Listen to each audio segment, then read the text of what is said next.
Apology for the persons who can they hear us, Cario, if we talk? Yeah, they can. Okay, so no talking. Muted Apology mic. for the persons who can they hear us, Cario, if we talk? Yeah, they can. Okay, so no talking. apology Muted mic. for the persons who can they hear us, Cario, if we talk? Yeah, they can. Okay, so no talking. apology Muted mic. for the persons who can they hear us, Cario, if we talk? Yeah, they can. Okay, so no talking. apology Muted mic. the persons who can they hear us, Cario, if we talk? Yeah, they can. Okay, so no talking. apology Muted mic. for the persons who can they hear us, Cario, if we talk? Yeah, they can. Okay, so no talking. apology Muted mic. for the persons who can they hear us, Cario, if we talk? Yeah, they can. Okay, so no talking. apology Muted mic. the persons who can they hear us, Cario, if we talk? Yeah, they can. Okay, so no talking. apology Muted mic. the persons who can they hear us, Cario, if we talk? Yeah, they can. Okay, so no talking. apology Muted mic. the persons who can they hear us, Cario, if we talk? Yeah, they can. Okay, so no talking. apology Muted mic. the persons who can they hear us, Cario, if we talk? Yeah, they can. Okay, so no talking.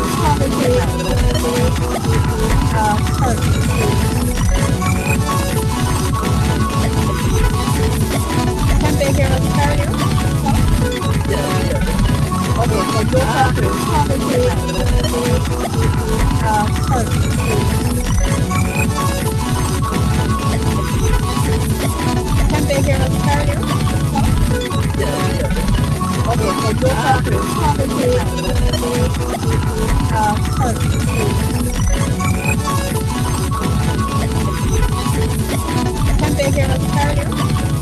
Yeah, they can. Okay, so no talking. apology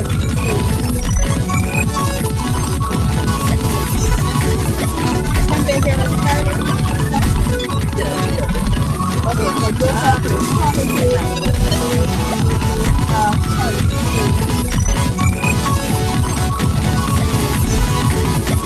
Can they hear us, Cario? Okay, so no talking.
You can just take out the sugar and leave across the island.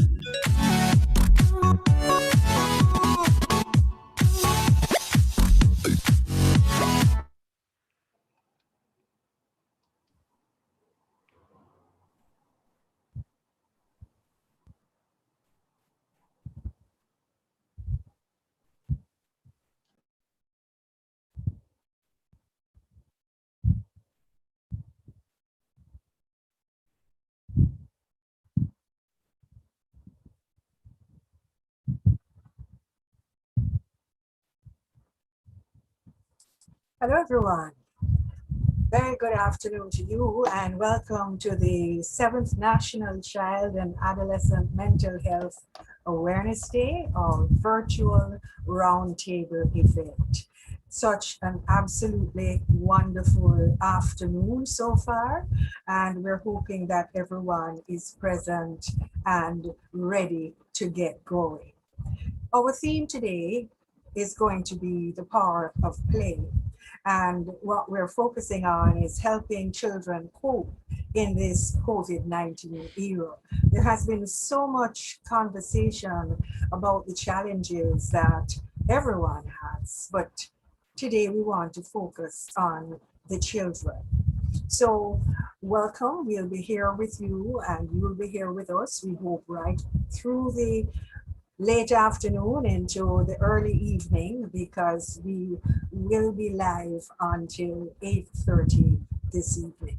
So thanks again for joining us. Welcome. And we are now going to officially begin our proceedings with the playing of the national anthems of Jamaica and the United States of America.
And in that official mode, we want to now ask Dr. Michelle Douglas Campbell, Director of Communication for the National Child and Adolescent Awareness Day Planning Committee, if she would now pray with us.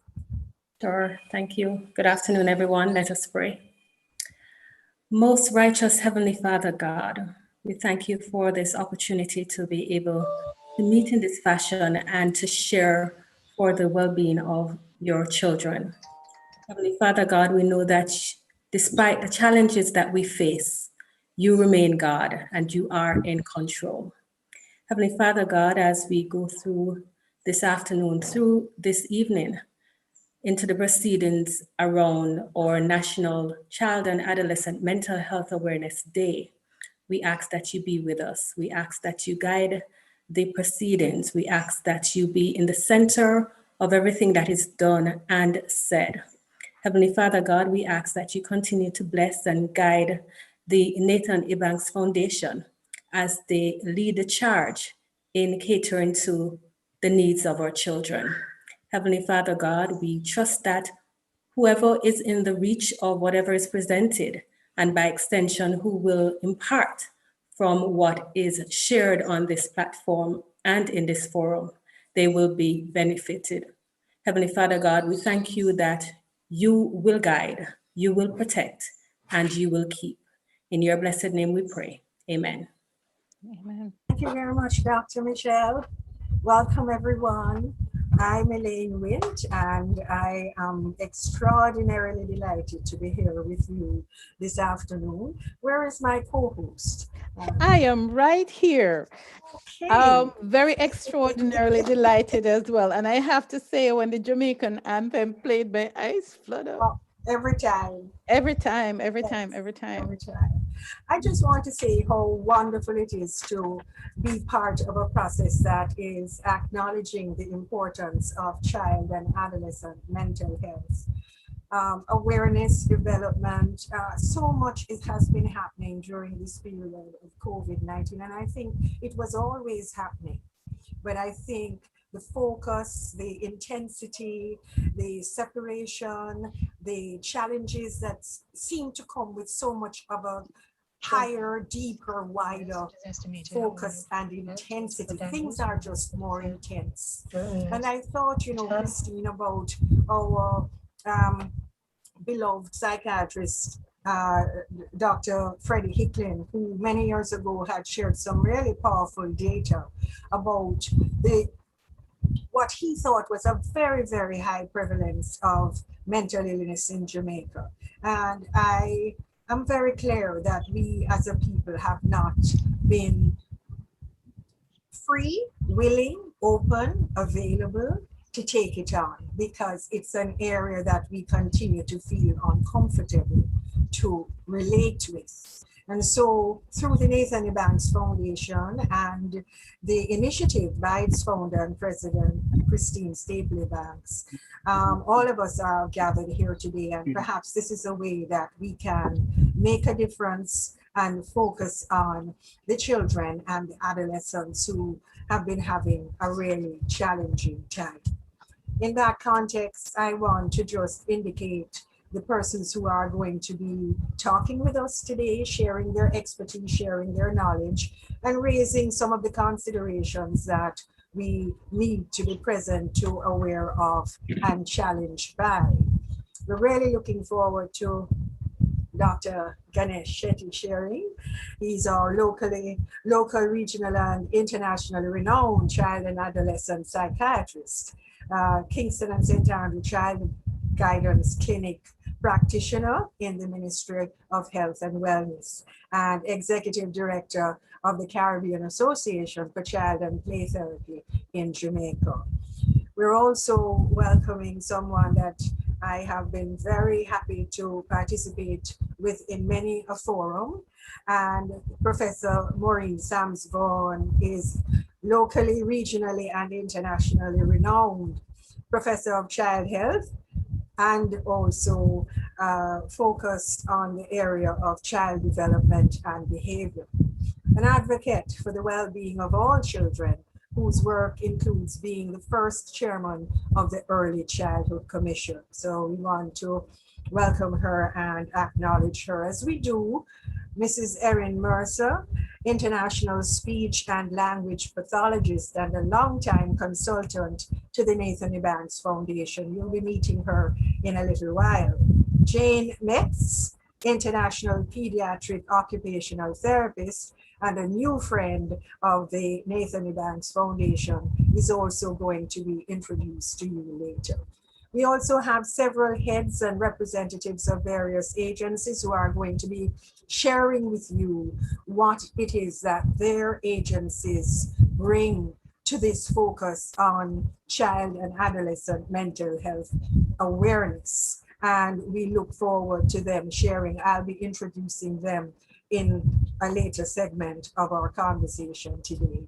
Right now, I want to ask Christine. I know we're going to be talking about art therapy as part of our presentation today. There are going to be 2 sessions with the art therapist, Leslie Ann Bell-Navis Elliott. And what we wanted to do was to share a video with you first and ask Christine to tell us a little bit more about that segment. This is sponsored by the Urban Art Gallery in the USA.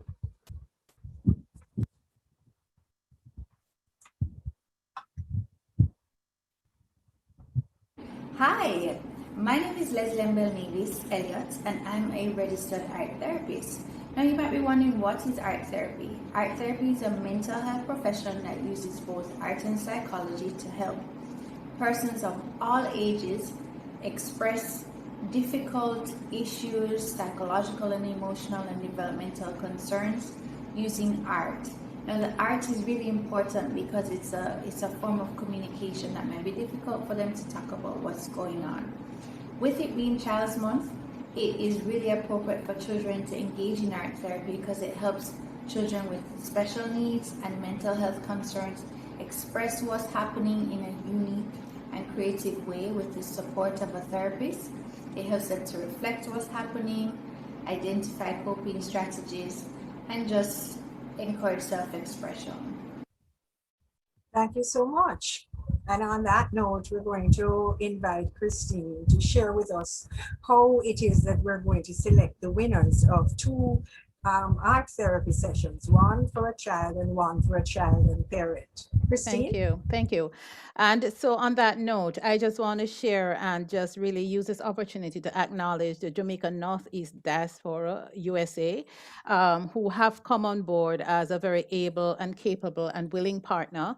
And in particular, the Urban Art Gallery, Eris is here to represent that organization that sponsored this particular activity so that we can, in addition to giving information, we can give a few people access to specific services. And so throughout today, we have our volunteers in the live stream on YouTube at Raising Special Needs. We are also on several Facebook pages, and there are volunteers who are monitoring the conversation, monitoring how people are going. And towards the end of the afternoon, they're going to recommend who, based on what is discussed and perhaps where the need is expressed, who are the running candidates to be selected for this giveaway. And we ask that you stick around to the end of the program at 8:30 Jamaican time, and the winners will be announced, and after which we will provide details as to how they access their prizes. Wonderful. So I know that we have a special theme song for the Child and Adolescent Mental Health Awareness Day. That's how special we are making it. And I thought you would be a better person than I, Christine, to introduce this. Thank you. So this song came out of one of our building the airplane in the sky moment, where we had partnered with an organization, the University of Florida, and we were doing some mental health work for last year or the year before, Mental Health Awareness Day event. And while we were going around, they asked us, what's the song you're working with? So we craft together the lyrics and we sent it to the gentleman who is about getting ready to sing. And within 24 hours, we had a theme song and we only have a video. So I just want to thank, he is, I think, a lieutenant in the Jamaica Fire Brigade. I don't know if I got that right, or corporal, but he also is a recording artist. And so he's getting ready to share the song. It's called Break the Cycle. Hi, good afternoon, everybody. It is indeed a pleasure. Let me just get straight into.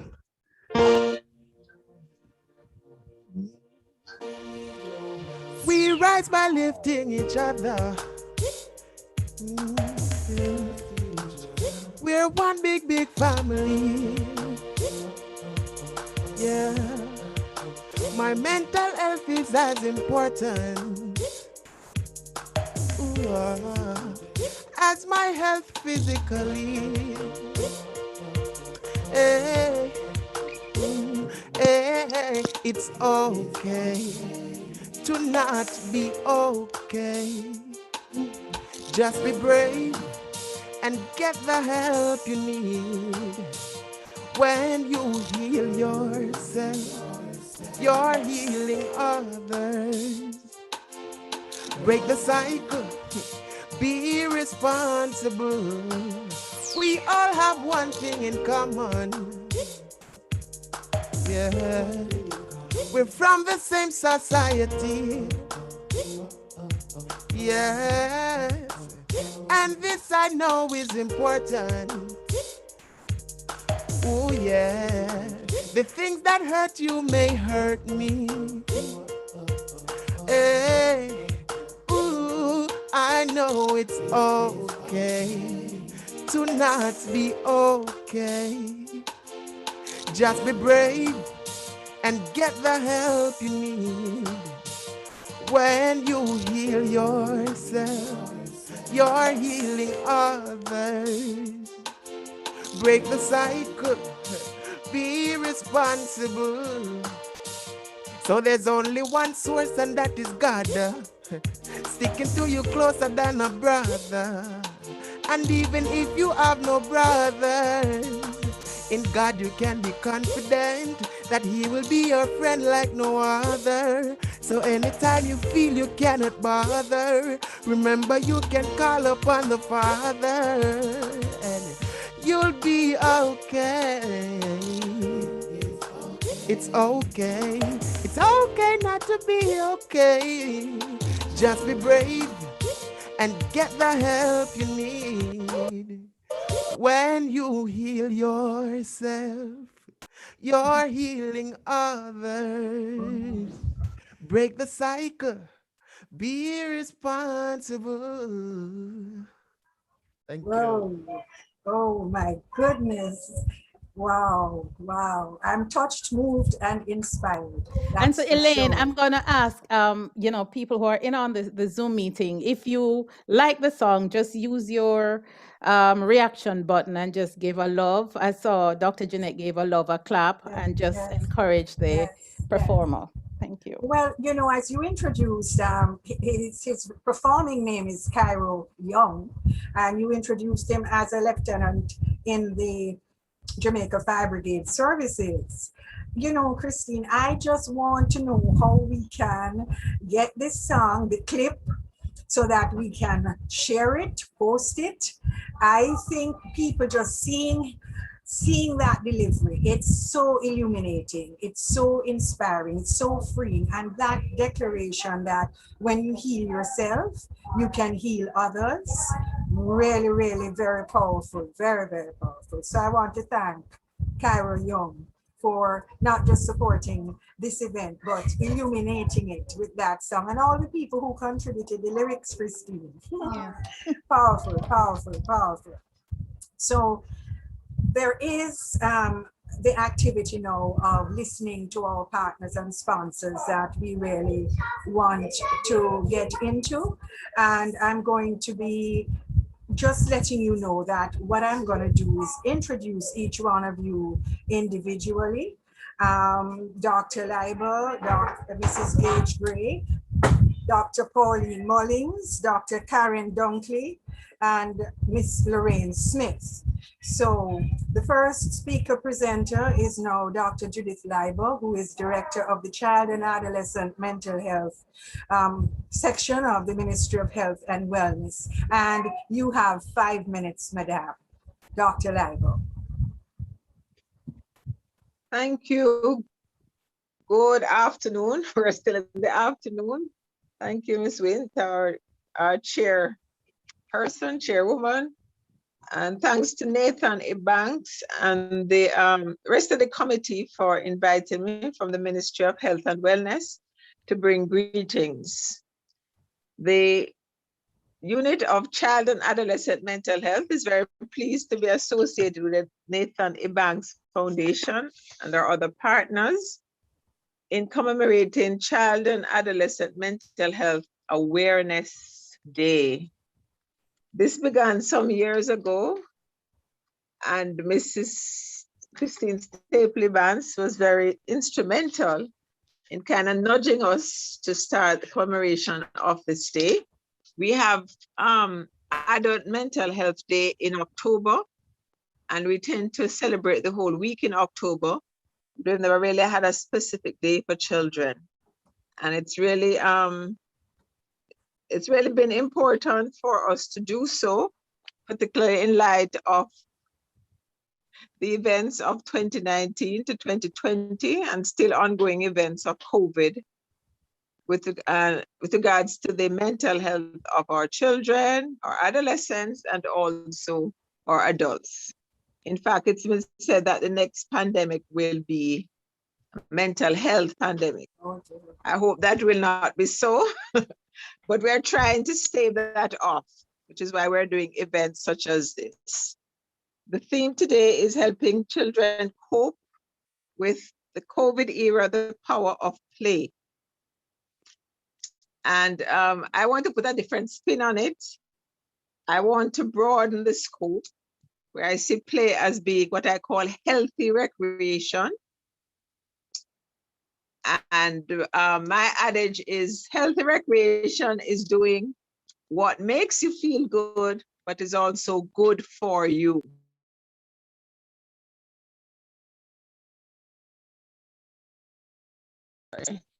By so doing, we want to eliminate all those forms of recreation that may harm us. And we know that our children and adolescents sometimes are attracted to these more risk-taking behaviors. So we want to steer them in the right way for them to develop their talents, to do things that make them feel good, but are still good for them so that they can both.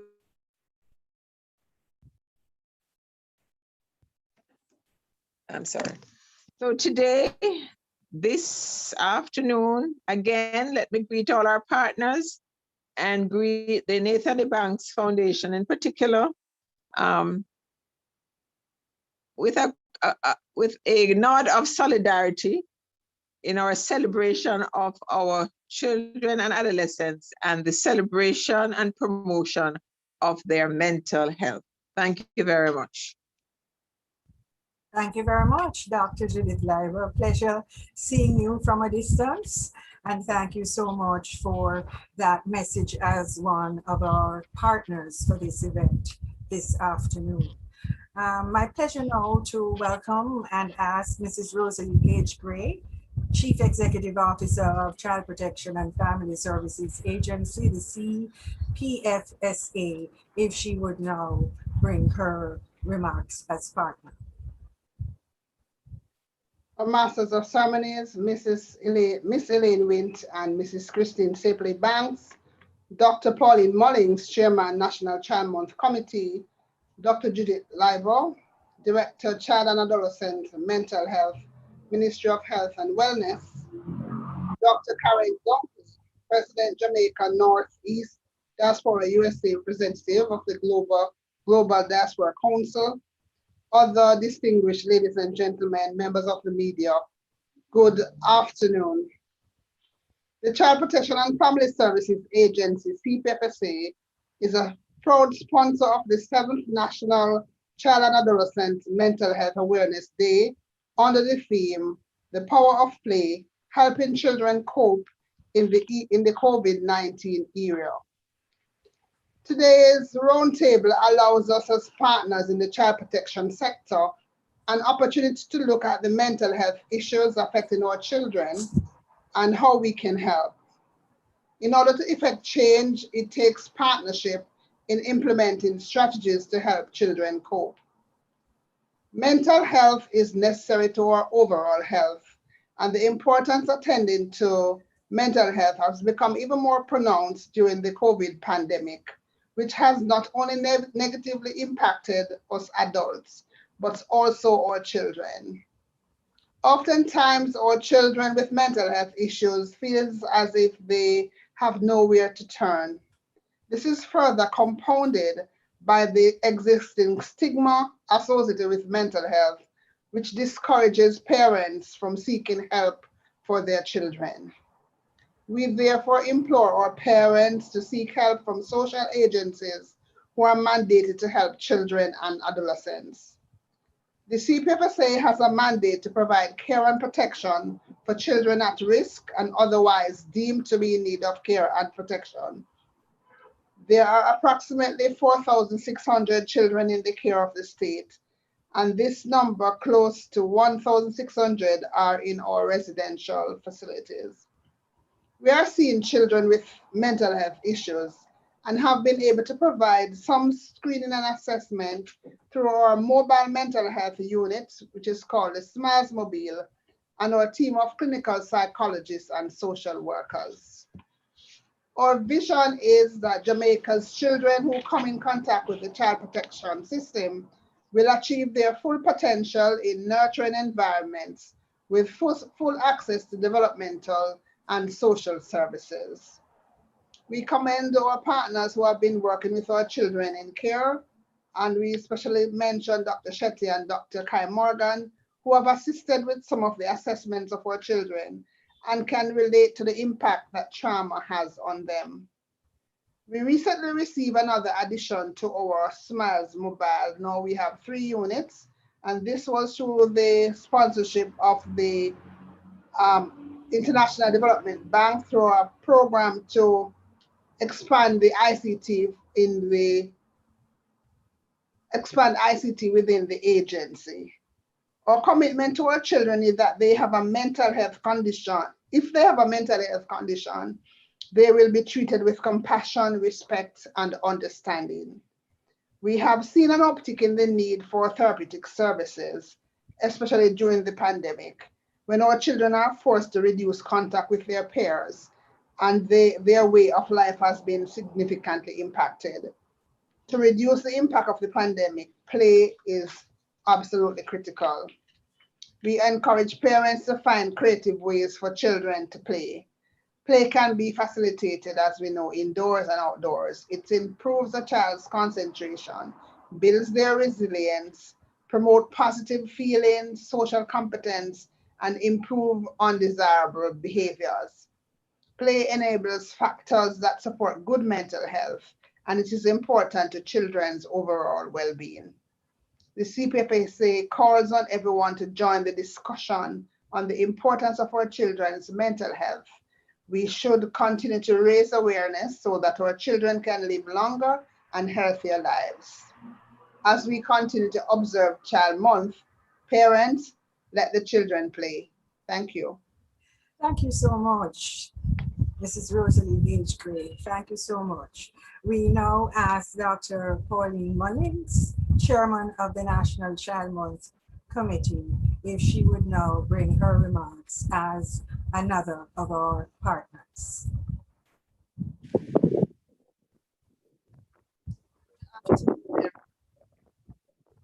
I take this opportunity to greet our co-chairs, Elaine Witt and Mrs. Christine Max. What a wonderful opportunity it is for us to gather in this forum to talk about our children. All busy persons, all persons who have so many other things to do. But we took the time this afternoon to sit, to talk about our children on this important issue. Play. I'm sorry, are you hearing me? I have seen a message. Are you hearing me, everyone? Okay. Just a second. I hope you are hearing me better. I think the fan was obstructing. Is it okay now? Can somebody tell me, please, are you hearing me clearly? Yes, yes, you are. I thank you. I really thank you. Yes. So this all important matter of play. It is good to know that we are taking time out. I really want to commend the foundation because National Child Month Committee, when we were asked to partner, it was with delight because we are so aware of what is happening to our children in this era as it relates to their mental health. We recognize, as my co-partner just said, you know, it's not just us And if we are dealing with things the way we are dealing with it, can you imagine what's going on with our children? And to add to my day today, just before we start this program, I had a call. It was really urgent. It touched my heart. These are two young persons training in Teachers College, yet they are at the end of their rope. They want to die. One overdose on tablet, the other one just so depressed. And I mean, it is good that we are taking time out to address these issues. And I'm happy and proud to represent the National Child Month Committee in this regard, knowing that we are fully aware that our children do need play, they do need individuals around them so that they can express themselves. And so today we want to congratulate this foundation as we join with you in celebrating our children in Child Month 2020, where we use the theme, I soar, I strive to overcome adversity. Definitely we have to help our children to overcome all that's happened to them with a certain amount of resilience, knowing that if we because we have lost it. They're on the phone, the tablets, the iPad. We have lost it. They're not out in the sunshine playing ball and jumping and running and skipping. We have lost it. But we want to reintroduce and to overemphasize the value of play. Ladies and gentlemen, let's dive in as we have this great discussion to empower our children and to help them to know how much we truly care. I thank you. Thank you too, Dr. Pauline Mullins, Chairman of the National Child Month Committee. Your power and passion enlivens our time together this evening. Thank you. Dr. Karen Dunkley is the president of the Jamaica Northeast Diaspora, USA, and a representative of the Global Diaspora Council. I won't tell you how long I know her for, but our every meeting is just absolutely special. Dr. Dunkley. Thank you so much, the Honorable Mrs. Elaine Wint. A pleasure as always. And of course, the convener of today's event, Mrs. Christine Stable Ebanks, and distinguished guests, partners, attendees, greetings and salutations from the Jamaica Diaspora Northeast United States. We stand as a strong, dedicated, committed partner with the Nathan Ebanks Foundation to bring and highlight the importance of ensuring that we pay attention to the mental health, the social emotional needs of our children and our youth. Congratulations to you for your vision, for really punctuating for our community.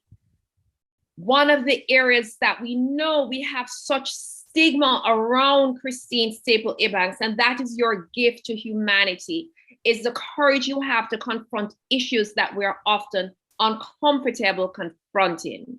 So as we observe and we acknowledge the 7th annual, I would say, Forum on Child and Adolescent, it's Mental Health Awareness Day.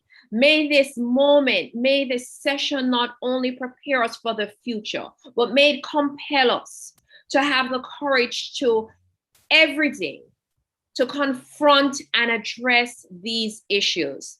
One of the presenters, and Elaine, you mentioned this, that the COVID-19 pandemic has really been a stark reminder for all of us to address mental health and to ensure that we cope with our own mental health needs.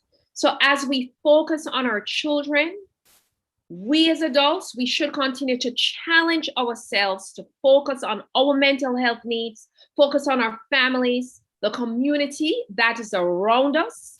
And if we as adults can do that for ourselves, then we can do it for our children, because we cannot do for children and adolescents what we cannot do for ourselves. So the Jamaica Diaspora Northeast United States, let me highlight Mr. Reese Reed, the education co-chair, and Ms. Lorraine Smith, who is also the co-chair of the Jamaica Diaspora Northeast Health Sector. We stand in partnership with you. We are in concert with you that we will continue to stigmatize mental health in our community. Thank you for the opportunity to partner, and thank you for your leadership, your vision, your boldness, Christine Staple Evans. Thank you. Thank you, Dr. Karen Donkey. A pleasure as always. And with everything in an event such as this, it's impossible to really proceed without gathering the support of persons who sponsor our events. So we've heard from the partners, but now I'd like to introduce you to Miss Lorraine Smith, founder and president of Solutions for You, who will now speak on behalf of the sponsors of this afternoon and evening's event. Ms. Smith? Thank you very much. Good evening, everyone. Just want to give my salutations to the Nathan Ebanks Foundations, to Miss Christine Staple Ebanks, to you, Miss Wint, and to all our other wonderful guests. It is a delight to be here and to be a part of this wonderful vision. This is also a lifelong passion for me, for working with children and adolescents. As a matter of fact, for working with anyone who comes up with an emotional challenge, mental health issue. It is one of the things that makes me go on every single day to be able to assist someone. I am honored this evening to be a part of this wonderful group of sponsors. As partners, we have to recognize how important it is for us to gather our supports around the Nathan Ebanks Foundation and to be able to recognize, continue in recognizing our children, not just in just one day or in a week, but continuously. So I do want to say thank you to all the sponsors, our wonderful partners, and hopefully today it will, as we gather around the foundation and we recognize that the need is so much more impressive upon us because of the COVID-19, if we can recommit ourselves as sponsors and partners to say, it is, our children are important. They are very much important for us to pay attention to them. And as our theme said, the power of play. When our children stop playing, then something goes wrong. The heart of our children is dying. And one of the quote that I find today that I want to share with you, it says, we worry about what a child will become tomorrow, yet we forget that he or she is someone today.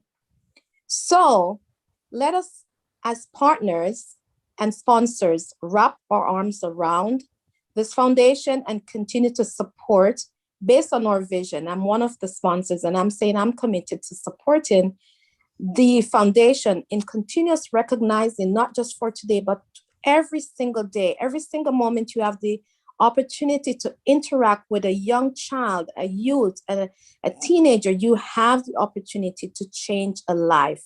So it's not about the child's future, because yes, their future is in front of them. It is about their today, because if they're not alive today, they won't be alive for tomorrow.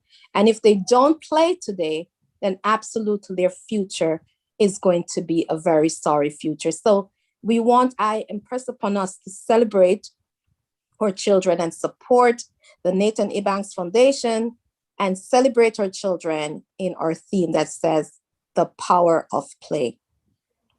Thank you so much, Lorraine Smith.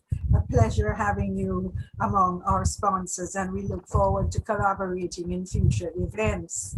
You know, as I looked at the theme for today's significant occasion, I had to remind myself that it's a long time I don't play, you know. So we're focusing on the children and we're focusing on the adolescents, but children, adults without a sense of play also will, you know, produce the results of no play for their associates, their community, their families. So all of us need to be thinking about how are we playing.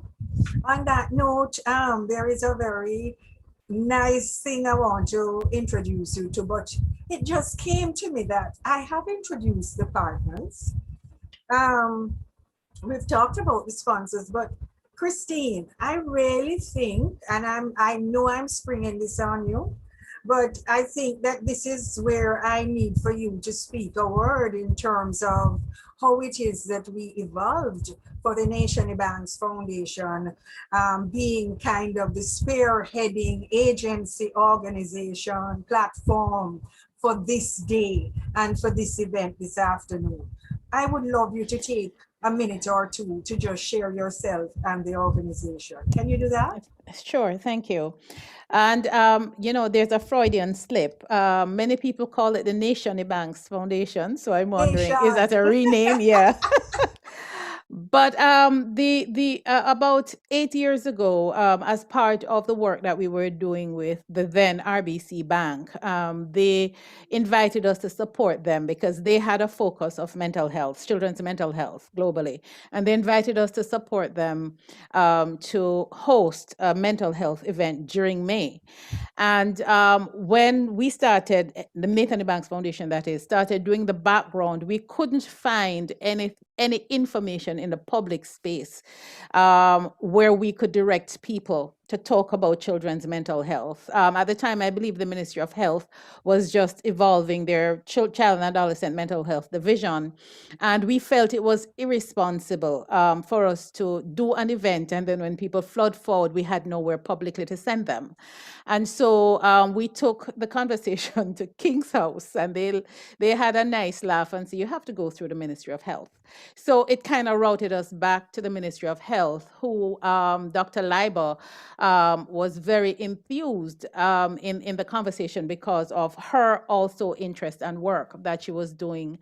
And so together we lobbied for the day to be established as part of National Child Month, because while October observes Mental Health Awareness Day, we felt that we meaning the Nathan Banks Foundation, felt that the children's issues were obscured.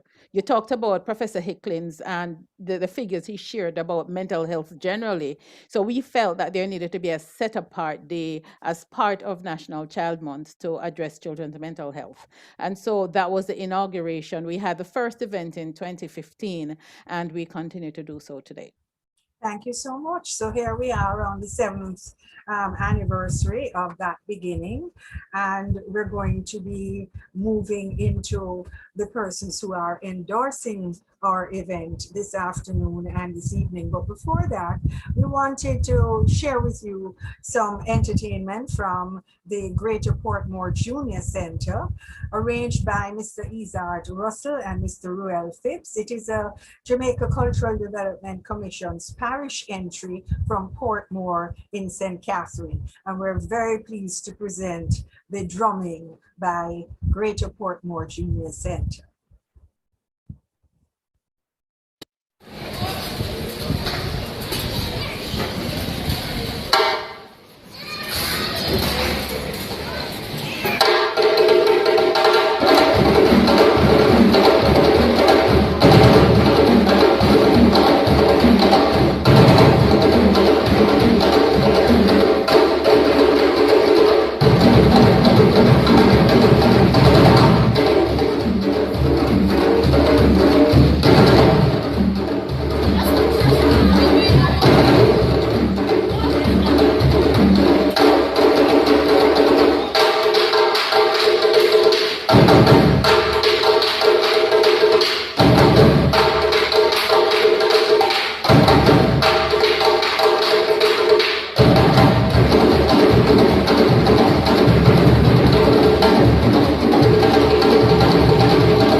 Drummers of the Greater Portmore Junior Center, arranged by Isaac Russell and Ruel Phillips. Such a pleasure having them on our program this afternoon. At this point now, we want to bring to you two of the persons, and they represent organizations who have endorsed this event. And it's my pleasure to introduce to you Dr. Natalie McNeil Beecher, pediatrician and president of the Pediatric Association of Jamaica.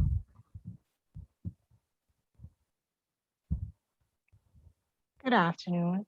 Thank you, Madam Chair.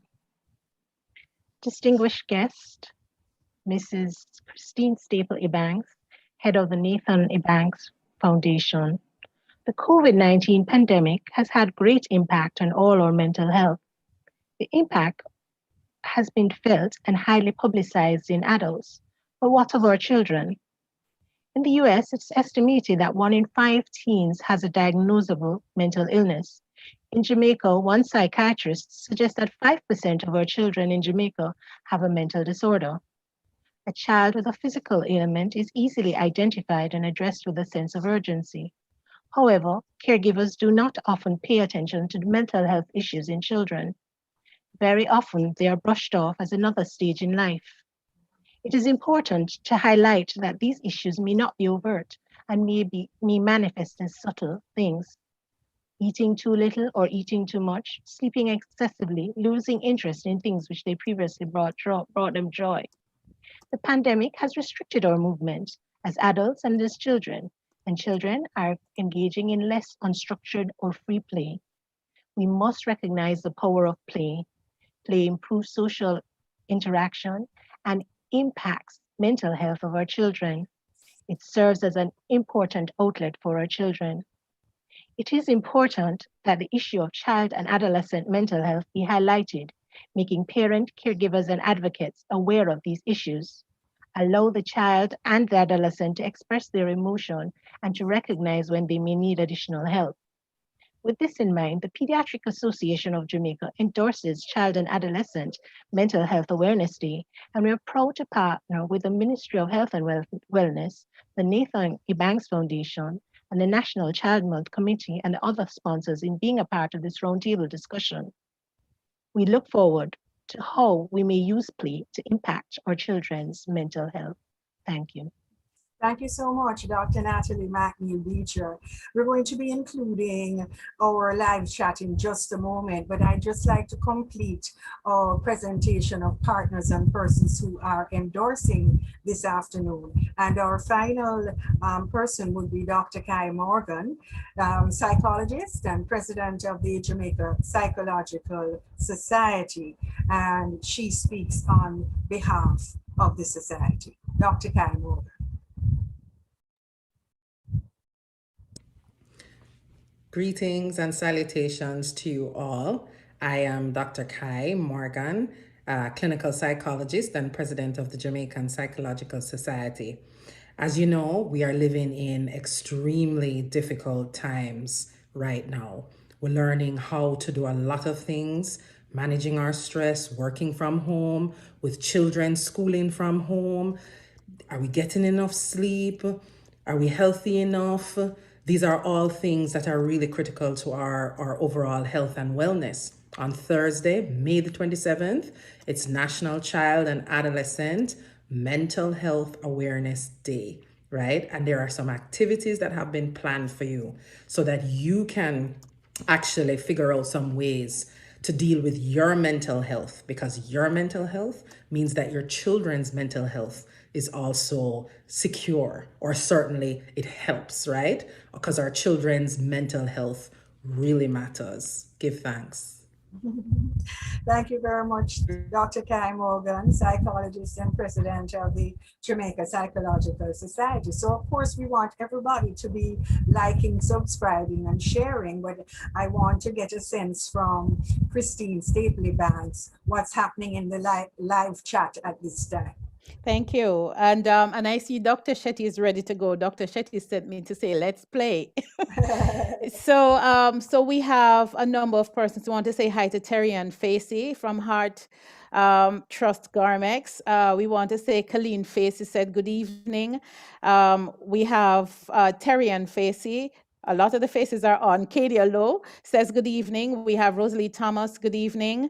We have from Euroton Guidance Center High School. So we have teachers, we have parents, we have students who are online, and my thing is not moving as it should because there was a question from a parent. But as soon as I can get back to that, because the chat is growing and the attendees are growing, and so we just want to welcome to everyone. We are streaming on YouTube at Raising Special Needs.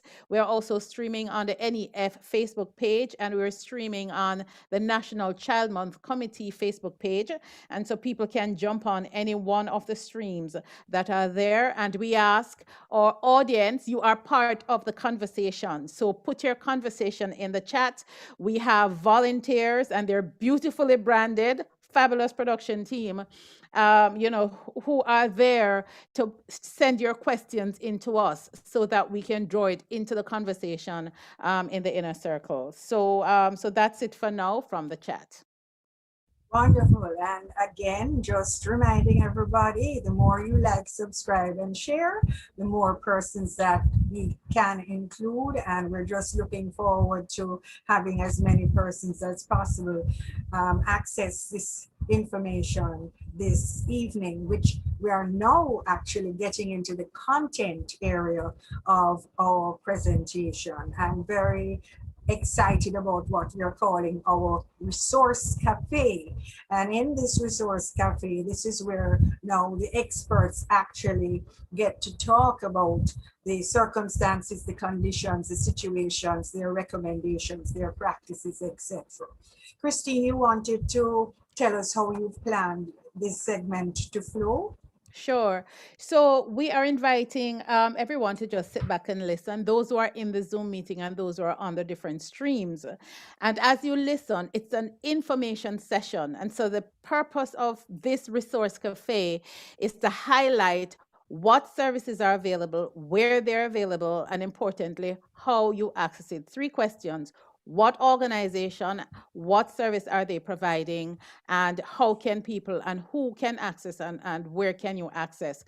And so we invite those who are in the live stream to have your notebook and paper so that you can make notes. But we also have our volunteers on the stream who will be sharing back some of the information and contact details so that when you would have completed today, that you would now have this resource that you can refer to afterwards.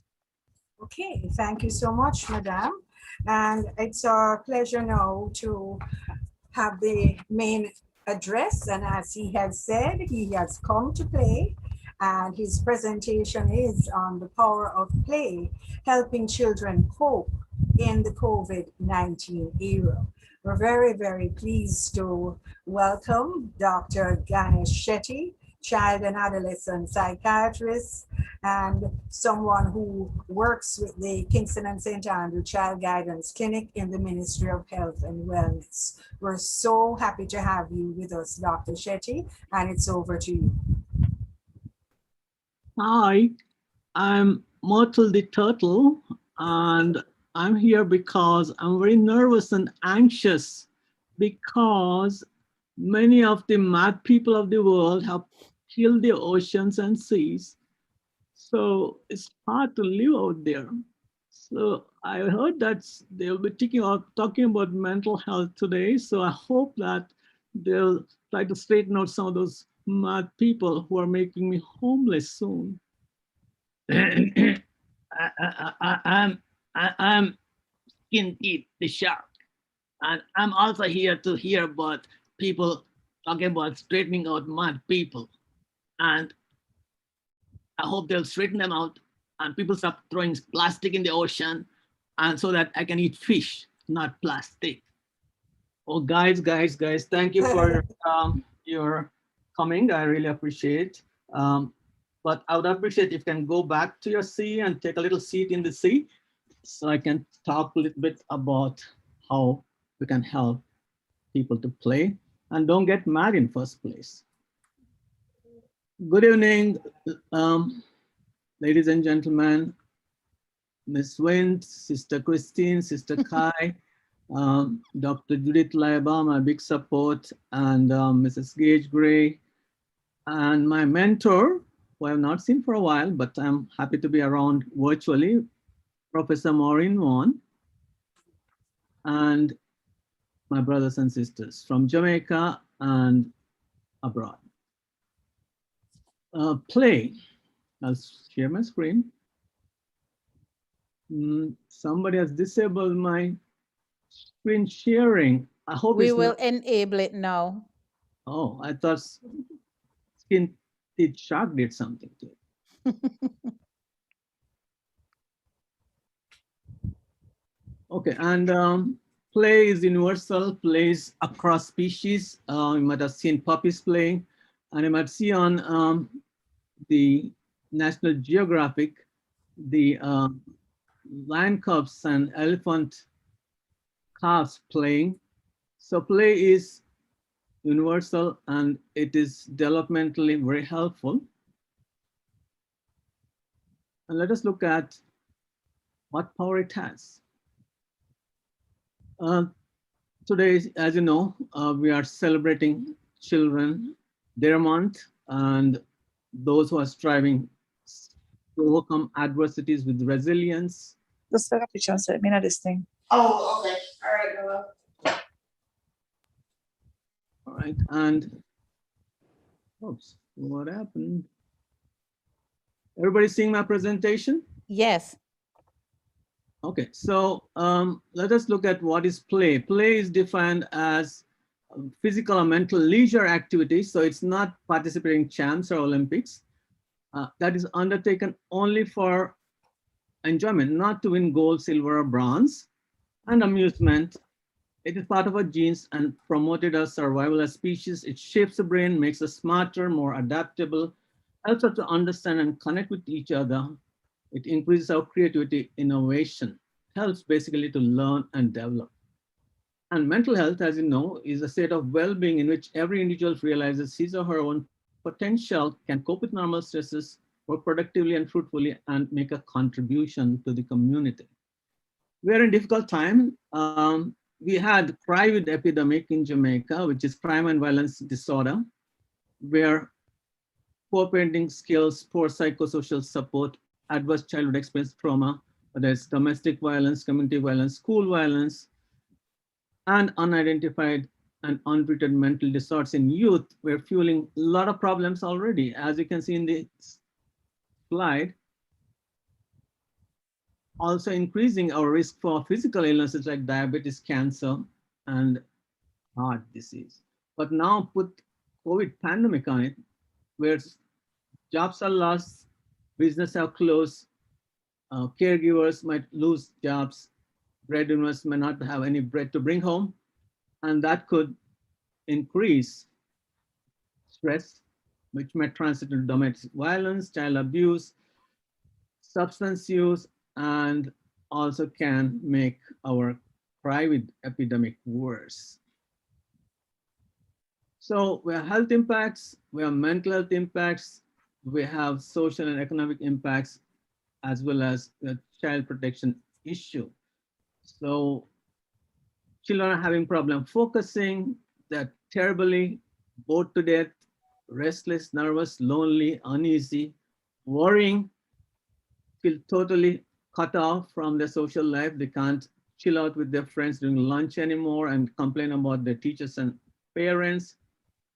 And if they develop severe anxiety where they worry about everything and anything all the time and can't get it out of their head, or they have panic attacks, separation anxiety. I mean, everybody can understand if they have issue about going out without protection during COVID. In fact, it's better to wear a mask and keep the distance. But if they don't want to come out of their room because they feel they might catch COVID and they stay away from the parents and relatives who have come from outside, then it is a problem. And of course, many of them are getting depressed where they can't eat or eat too much, can't sleep or sleep too much, feel worthless, hopeless, can't focus, have low energy, and sometimes they feel they are no good and life is no good and they better die. And if those children do see somebody dying or being violated, assaulted in their homes, in the community, in addition to that, they might have PTSD or maybe recurrence of post-traumatic stress where they relive their trauma and have more problems. One of the studies by Capri done with help of UNICEF showed it that a lot of incomes are lost. They have find ways to dig into their savings, which are dwindling fast. It is having impact on their nutrition. They're trying to make up for by eating less and less frequently. And distance learning is not working for many because access to internet and devices is a problem. And many of them are not satisfied because it's not the real thing, they say. And to supervise children at home where you have to work at work is hard. So they are having a lot of emotional and psychological issues because of that. And when parents and children are in the same sphere for a whole day, the temper go high and turns into physical punishment, and that is increasing anyway. So we need some safety net for the parents and children and the families, as well as we need to have better access to internet and online learning, better get everybody vaccinated and put them back in school. So parents have to take care of themselves before they can help their children being calm and proactive, sticking to the routine and helping the children to express themselves. And also keep them away from fake news and conspiracy theories, which might make them unnecessarily anxious, and monitor their own behavior because it can be infectious. Keeping them safe online is a big thing. A lot of predators out there and a lot of video games which are very, very addictive. And these kids are very good in tricking you to believe that they're in the class, but they're actually playing with their little gizmo in front of them. And teenagers have to give up their macho, nothing can bother me, to realizing that they are human, they'll feel anxious too, and don't try to drown your anxiety by smoking a spliff, but getting a workout or listening to music or something productive like that. So mental health can be affected if things go wrong. And there are about 16 types of play. And I'm not going to go into details, but basically they will help children to develop language, physical, emotional, social, and cognitive intellectual development. And there are some ideas you can use for all age children at home. Physical kind of games like playing football, which is kind of greatly affected, can help their coordination, balance, motor skills, and get that extra energy out so they can sleep and eat better. Well, if you can't play football, what about table tennis using your dining table? Emotional play can help them to deal with their frustration, anger, and aggression. And different age group can be directed towards different games, which are not necessarily video games. Social play help them to collaborate, compromise, and deal with situations where they don't agree without fighting. And when they think, read, remember, reason, and pay attention, there's a big enhancement for the cognitive growth. And they get creative and find some innovative solutions for difficult problems we'll face now and future. The communication gets better, as well as their writing skills and such when it is that. So you might have a play personality. You can look into yourself now and decide whether you are a joker, creator, emperor, competitor, director, collector, or storyteller. You can know more about a person in an hour of play than in a year of conversation, they say. But there are concerns now. Children are more engaged in things which can get them bright, make them get the grades, and get them a job from even preschool stages, which is crazy. So child becomes more aware of who they are, what they're feeling, what are their likes and dislikes, what are their needs and wants, and also know the distinction better between do's and don'ts. And they also focus on why of things, and they basically, it helps them to be more pro-social and less antisocial. That's what play does to them. And some guidelines about play: if child is playing, which seems too perfectly true and is obsession persistent, like child whose grandmother has been held up recently in one case, was everything was about gun. I want to become a gunman or a policeman, and he draws gun. He finds cardboard box, turns them into gun, and that could be not just child playing. It could be like he's expressing his post-traumatic stress that way. And they might take things literally and might have nightmares about some aggressive toys like dinosaurs, not for one night, night after night. And they might also regress in their emotional development. They might have little differentiation between real thing and what is play. So if it is a emotional behavior problem, then if it is slight or mild, that child might be helped by helping the parents to play with them, filial therapy. And if they're over 3 and under 14 particularly, therapeutic play or play therapy might be appropriate. And so it is when the problems are moderate and severe, but severe problems might have a neurobiological basis. So a trip to your physicians might be helpful. And what is play therapy? It is a dynamic interpersonal relationship between a child, a therapist trained in play therapy procedures, who provides selected play materials and facilitates the development of safe relationship of the child to fully express and explore self through play, child's natural medium of communication for optimal growth. Now I would like you to stand up wherever you are. Nobody sees you. And I just want you to play with me. It's very simple. You know how to snap, right? So snap, snap. You know how to clap, clap, clap. And this is tap, tap, tap. So snap, clap, and tap. Snap, clap, and tap. Clap, snap, and tap. Tap, snap, and clap. Good. So go back to a little more talk, not much left. Screens. Yeah.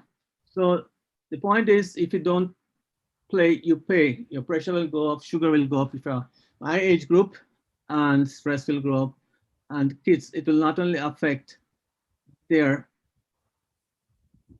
interest and curiosity and enthusiasm, but also might affect their anxiety and depression level.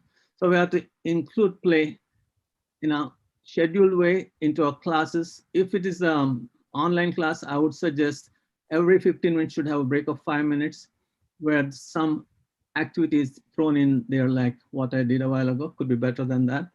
As well as if it's a Zoom, you can divide them into different Zoom rooms and make them have some creative ways to find answers to the problems you pose. So why play therapy? Because it has a lot of curative powers. It helps self-expression. You can dig into the unconscious. Of course, it helps learning. And they can learn with stories and such. It helps them to play it out instead of talk it out. It gets out the pent-up negative energy and psychological and physiological tension. It helps them to channel their unacceptable impulses into substitute activity in play. It helps them to connect. It helps them to relate with folks, including the therapist and family. It also helps their moral development. It protects them from stress. It gives them power and control, especially when they're in the play mode, not disturbed or guided or controlled by parents. They can feel a sense of power. They can find some creative ways and satisfy themselves in fantasy, but also we can use it to test their reality testing, as well as we can help them to deal with whatever conflicts and issues they are facing at the time. So we prescribe different kinds of play therapy for different kinds of problem, as you can see in the slide. And we have used play into the standard trauma-focused CBT, child traumatic grief, and in group setting like Bounce Back and so on in West Kingston and Augustown, where we have a lot of children with post-traumatic stress. So in conclusion, if you don't play, you pay, and opposite of play is not boredom, is not work, is actually depression. So like how COVID kind of really put a big wrench in having children in my playroom, we had to find different ways, like this virtual playroom of mine. I would encourage some of you to visit it. And if you can't go into the wilderness for a walk because you're a little concerned about catching something, then you can actually go for a virtual walk. And you can make children walk right there where they're standing in an online class, right? You can run too, right? And you can even have some beach therapy. That matter.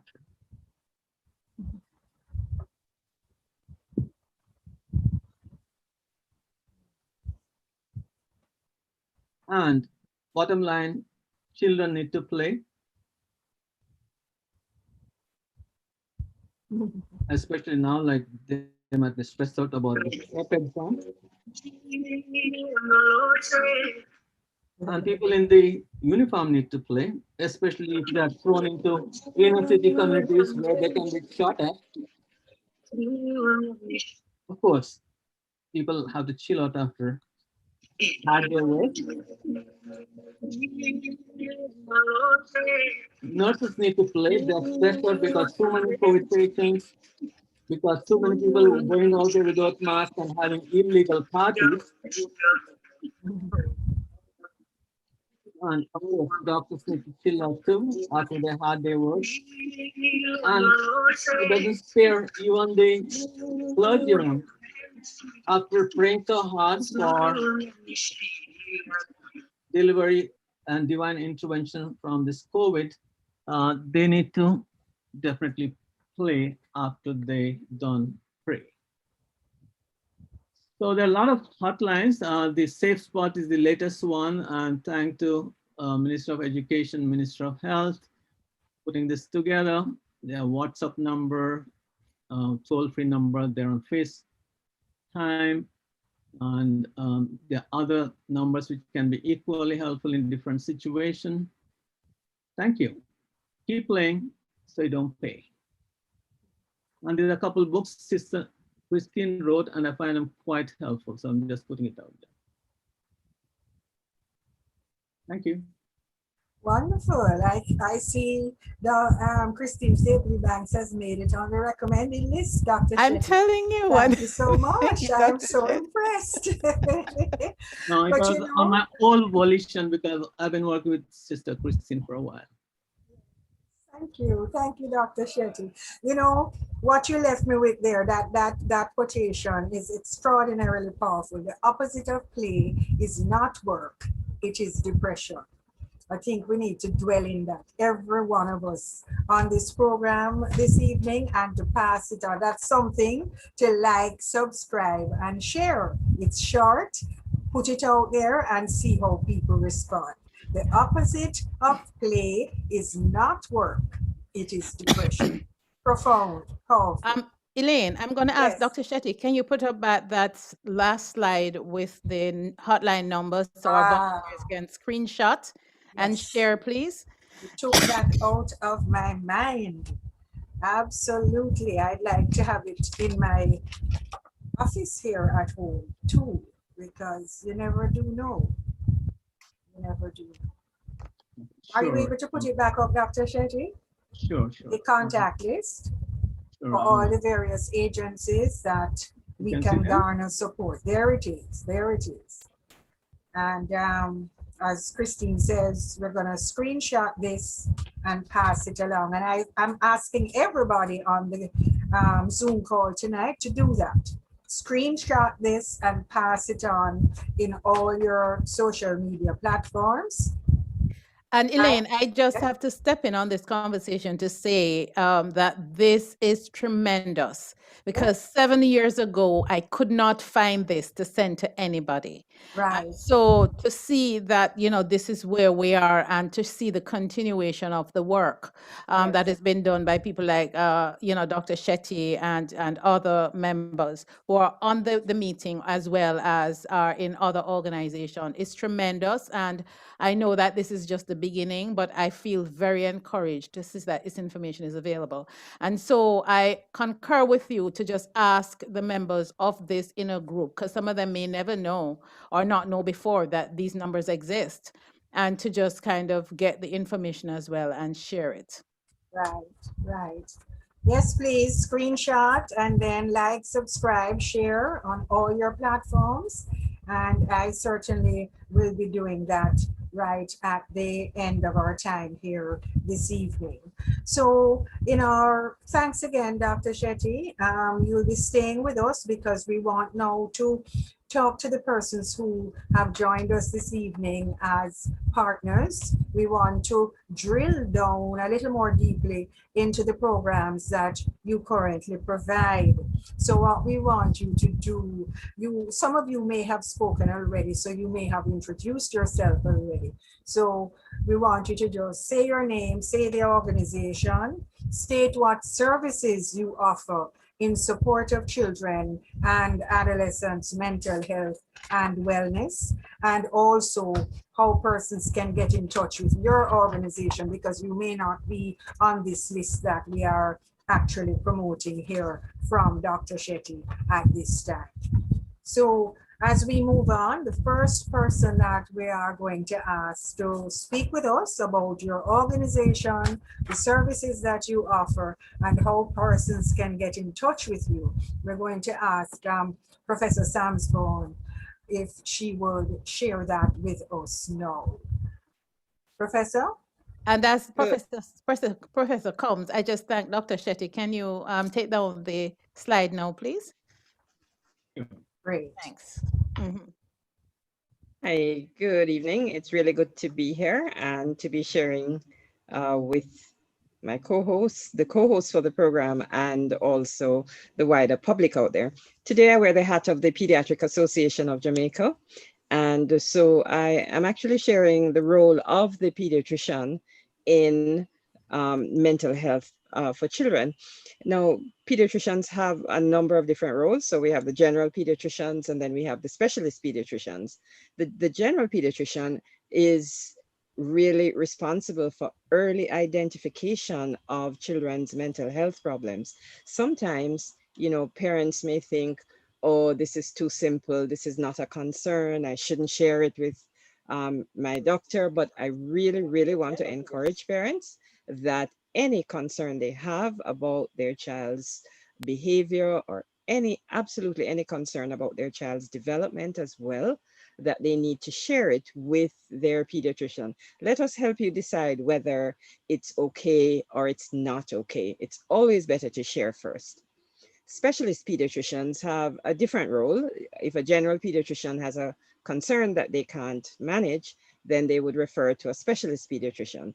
And specialist pediatricians for mental health are developmental and behavioral pediatricians. Now, while we have about over 70 general pediatricians, we have two or three specialist developmental and behavioral pediatricians. So there's a lot fewer of us around. And the developmental and behavioral pediatrician has the responsibility of, coming to a conclusion, listening very carefully to the behavioral concerns or the developmental concerns of the parent, determining whether any specialized tests are necessary.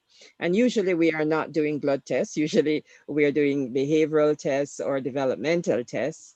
And we use these tests to make a determination as to what might be going on with the child. But we also have to have an understanding of what's happening in the family, because what's happening with children is often, colored by what's happening in the family. So it's important for us to not only inquire about what's happening in the behavior you see with the child, but also to inquire about what's happening in the family and what's happening in the child's environment. A long time ago, that environment used to mean school for a lot of children. Now the environment is primarily the home because school is in the home. So there are lots of pediatricians around. If a general pediatrician is closest to you and you have a concern about your child, please go and see your pediatrician and discuss your concern with them. Thank you.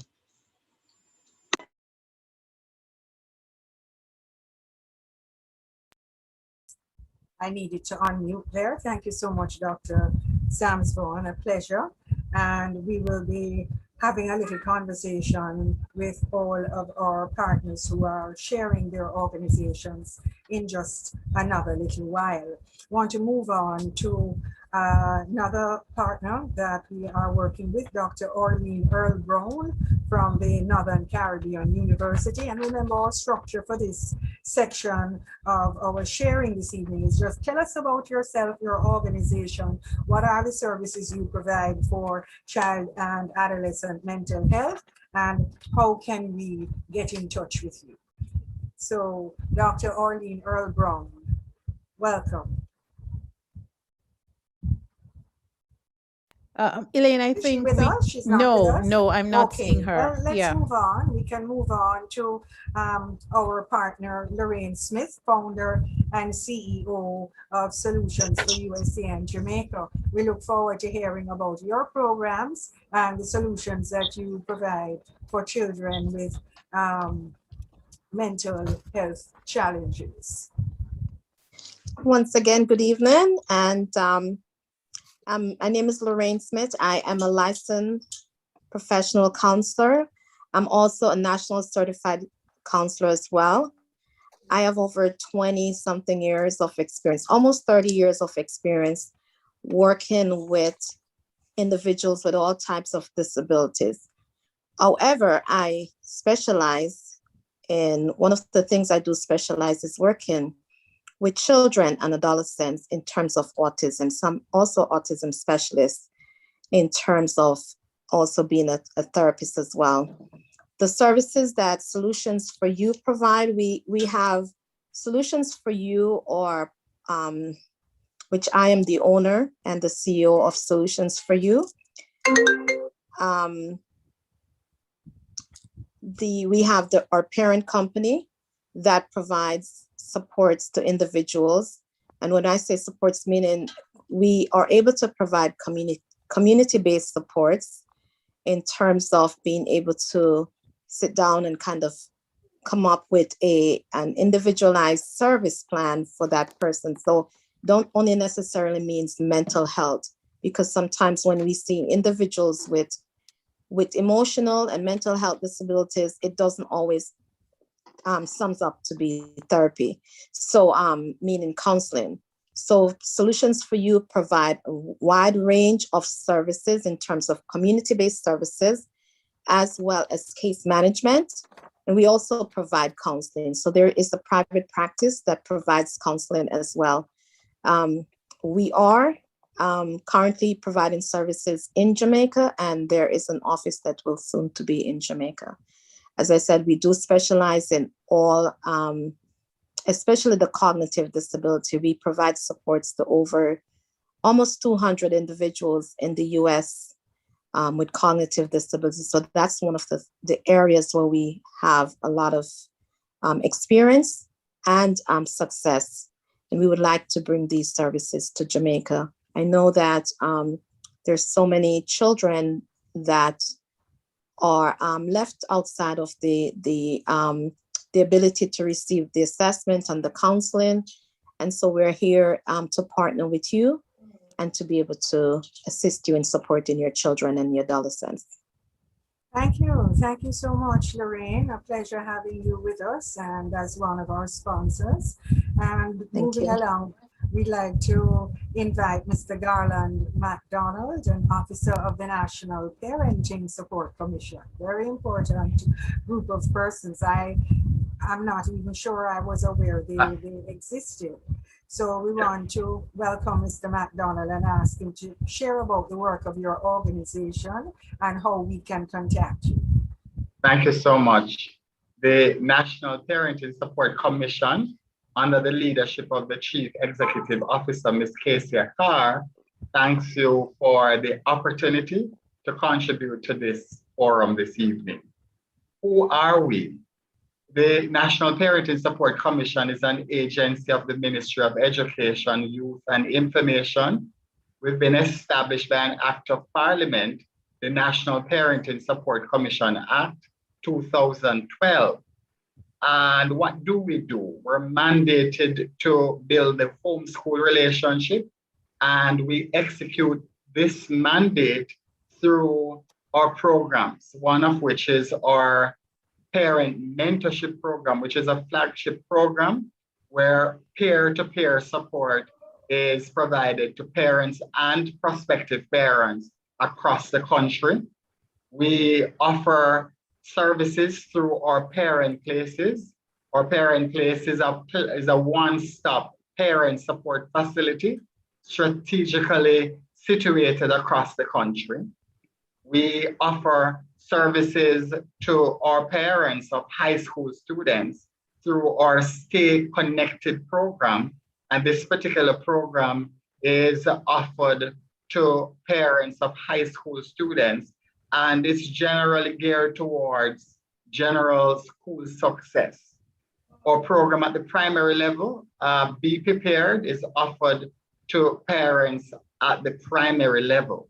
In terms of other services that we offer, our general psychosocial support services include our counseling services. So parents, prospective parents could reach out to the commission for counseling or be referred, and that particular service would be provided to the parents.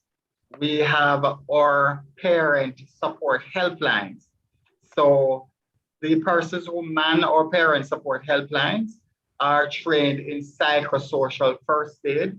So parents who need somebody to talk to, or prospective parents, or just need to negotiate a government office or a desk and need support in that regard, can be assisted through those particular services. Where can we be found? We're in Kingston, 37 Arnold Road, Kingston 5. And you can reach us at a telephone number 876-967-7977. Again, that is 876-967-7977. Thank you so much again. Thank you. Thank you very much, Garland McDonald, the officer of the National Parenting Support Commission. A pleasure having you with us this evening. And Elaine, if I can jump right in to say, Professor Sams Vaughan and I met on the, what was that called? The working group that set up the National Parenting Support Commission. Wow. So it aged us. We were part of the team under Dr. Rebecca Tortello, who led the charge to establish. So that's the first time I met Professor Sams Vaughan. So Prof, we go way back. Yes, thank you. Thank you for mentioning that, Christine. The National Parent Support Commission was an outgrowth of the Early Childhood Commission, actually. Yes. So thank you for mentioning that. Yes. Thank you both so much, and others who have contributed to our development. Thank you. Yes, Garland, I noticed some persons are asking for you to share what you presented in the chat, especially the parts that it's easy to do. So thank you again. Including the hotline number. So if you drop it in the chat here, we can pick it up and share it on the live stream. Most definitely. Thank you. I'll do that. Yes. We're going to move on to another one of our resource persons, and we're going to invite Mrs. Jacqueline Boucher. I see we're still looking at Garland, as handsome as he is. Thank you. We are going to invite Jacqueline Boucher, Director of the Institute of Jamaica's Junior Center, if she would now share with us a little bit about her organization, their methodologies, and how do we get in touch with the Institute of Jamaica Junior Center. Is Jacqueline Boucher with us? Welcome. Yes. Yes, right here. Hi, Thank you. good evening, and thank you for having me. I'm Jacqueline Boucher, Director of the Programs Coordination Division, which includes the Junior Centers and the Simon Bolivar Cultural Center. Now, there are two junior centers. There's one located in downtown Kingston at East Street, and there is one in Greater Portmore. That is right between the post office and the library in Greater Portmore. And the Simon Bolivar Cultural Center is located in North Parade, right next to the Ward Theater. What we offer are our programs in the visual and performing arts for youngsters between the ages of 6 to 18 years and for adults as well. Our programs are after-school programs, and they provide a safe place for our youngsters to be in the afternoon, and the visual and performing arts is used as a vehicle to develop the self-esteem, to help to develop the mental wellness of our youngsters as well. And the after-school program we provide, there is music, dancing, speech and drama, and these are all used as vehicles to develop our young persons. There is computer skills, AI skills, computer literacy, animation, and these programs are taught by trained instructors, and we have a quality and well-equipped computer lab. I should indicate that the junior centers are a part of the Institute of Jamaica, which is a cultural institution. We have special projects as well for our after-school participants and their parents. We have our Hush Children Symposium, which is an annual program which looks at a particular topic that young persons may be dealing with at any time, at a particular time. And what it does is we have persons who have gone through the particular experience to come and talk about it. And then there are the experts to guide. So, and it is titled the Hush Symposium. So persons, it's a play on the word hush, because we look at things that may be taboo, and you are inclined in Jamaica to be hush hush, to keep it quiet. And what the Hush Symposium does is to break that silence, encourage young persons to break the silence and speak out. And there are experts there to help to guide through that. We have our annual parent seminars, which is also geared at helping our parents to do better parenting. We have regular monthly and quarterly meetings with parents as well to help so that they can be better parents to our young persons and adolescents. Our summer program is also exposing the talents in our young persons and providing the support and a safe place for them to be during this summer. There is also a Heroes for Children program where we encourage our children to give back to other children who may be less fortunate, children in state care. So we encourage our youngsters, even though you think you may not be as well off, you are always to support each other. So the Junior Center really provides the creative skills and use the creative skills as to teach cultural and moral values and to develop the self-esteem of our young persons. And we can be contacted at 922-0620-6. Thank you. Thank you so much, Mrs. Boucher. You're most welcome. A lot of Jamaicans can testify to the great contribution of the Junior Center in their lives. We thank you so much for being a part of this presentation this evening. Thank you. So a final person who will share with us about their organization is Miss Melody Samuel, Psychologist, Child Protection and Family Services Agency. the CPFSA. So we're going to ask her to share with us now. Melody Samuels.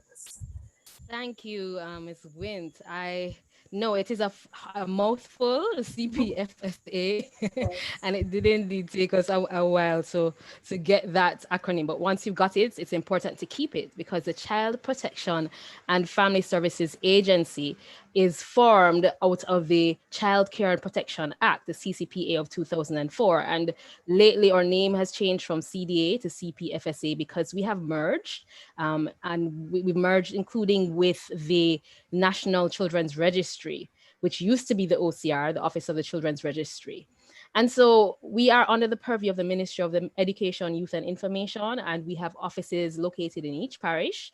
And there are actually 52 children's homes located island-wide that we administer or we monitor because of our role as CPFSA. Over 4,600 children are in the care of the state.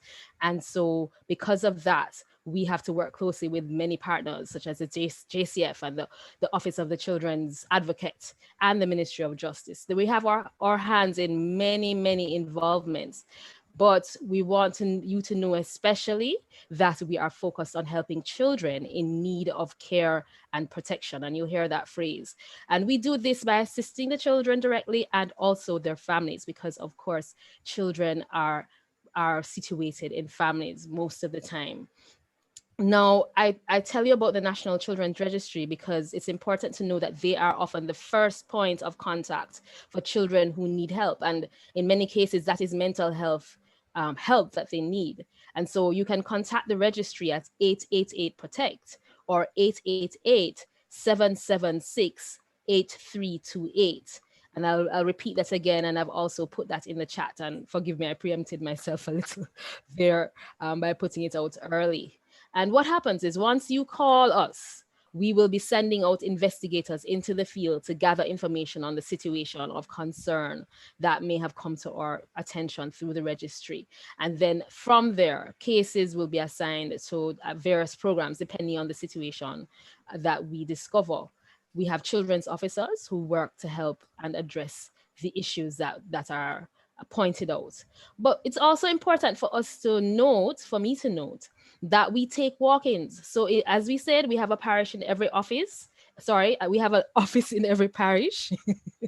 And you can walk into our offices. All you need to do is go to our website, cpfsa.gov.jm.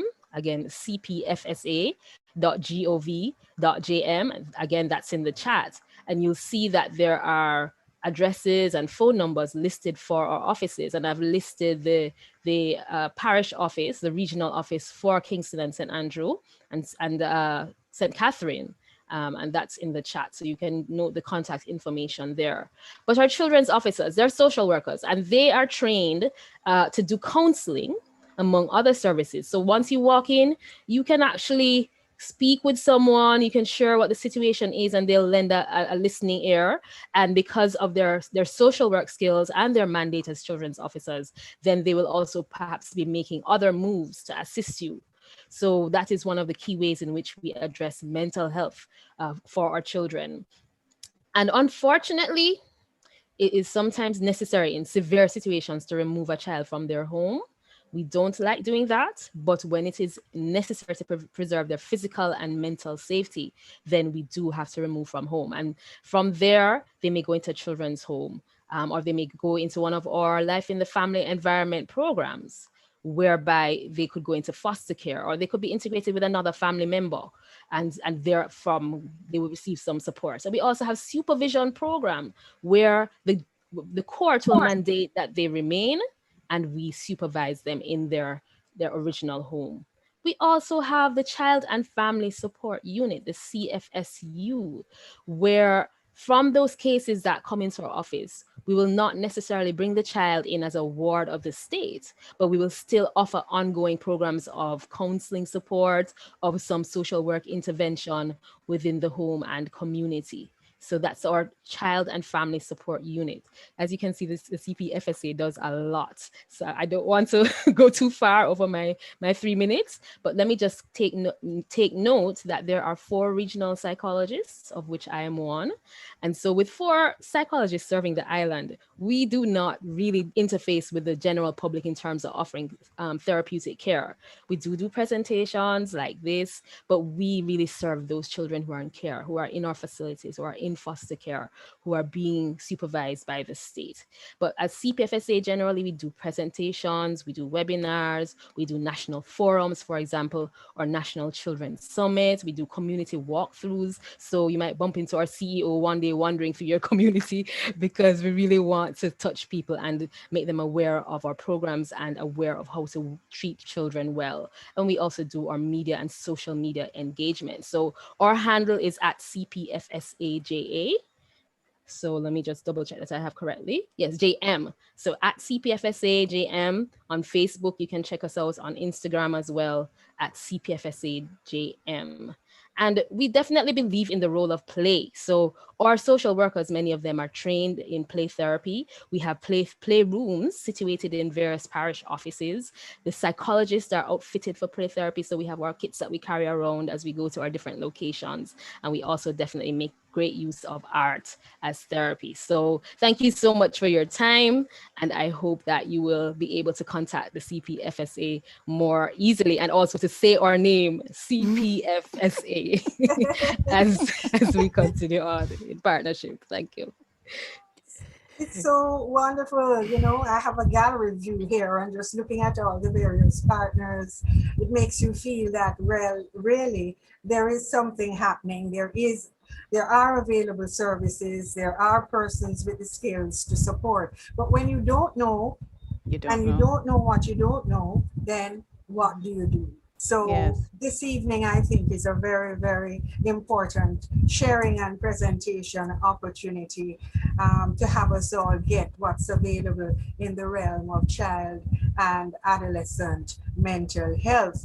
So what's next is that we are looking forward to all of us having a conversation about who we heard from that perhaps we didn't know before, and what are some of the services that each of these fabulous organizations and all of these highly skilled practitioners bring to the table in this day that we're focusing on child and adolescent mental health awareness. So I was particularly thrilled with Dr. Shetty's presentation, you know, where he used the shark and what was that, a frog? So the whole idea of play. So I have a granddaughter, and I have gotten back to 1, 2, 3 red light, turning cartwheels. I mean, Jonah and Andrea Hutchins are looking at me. They'll soon talk to you.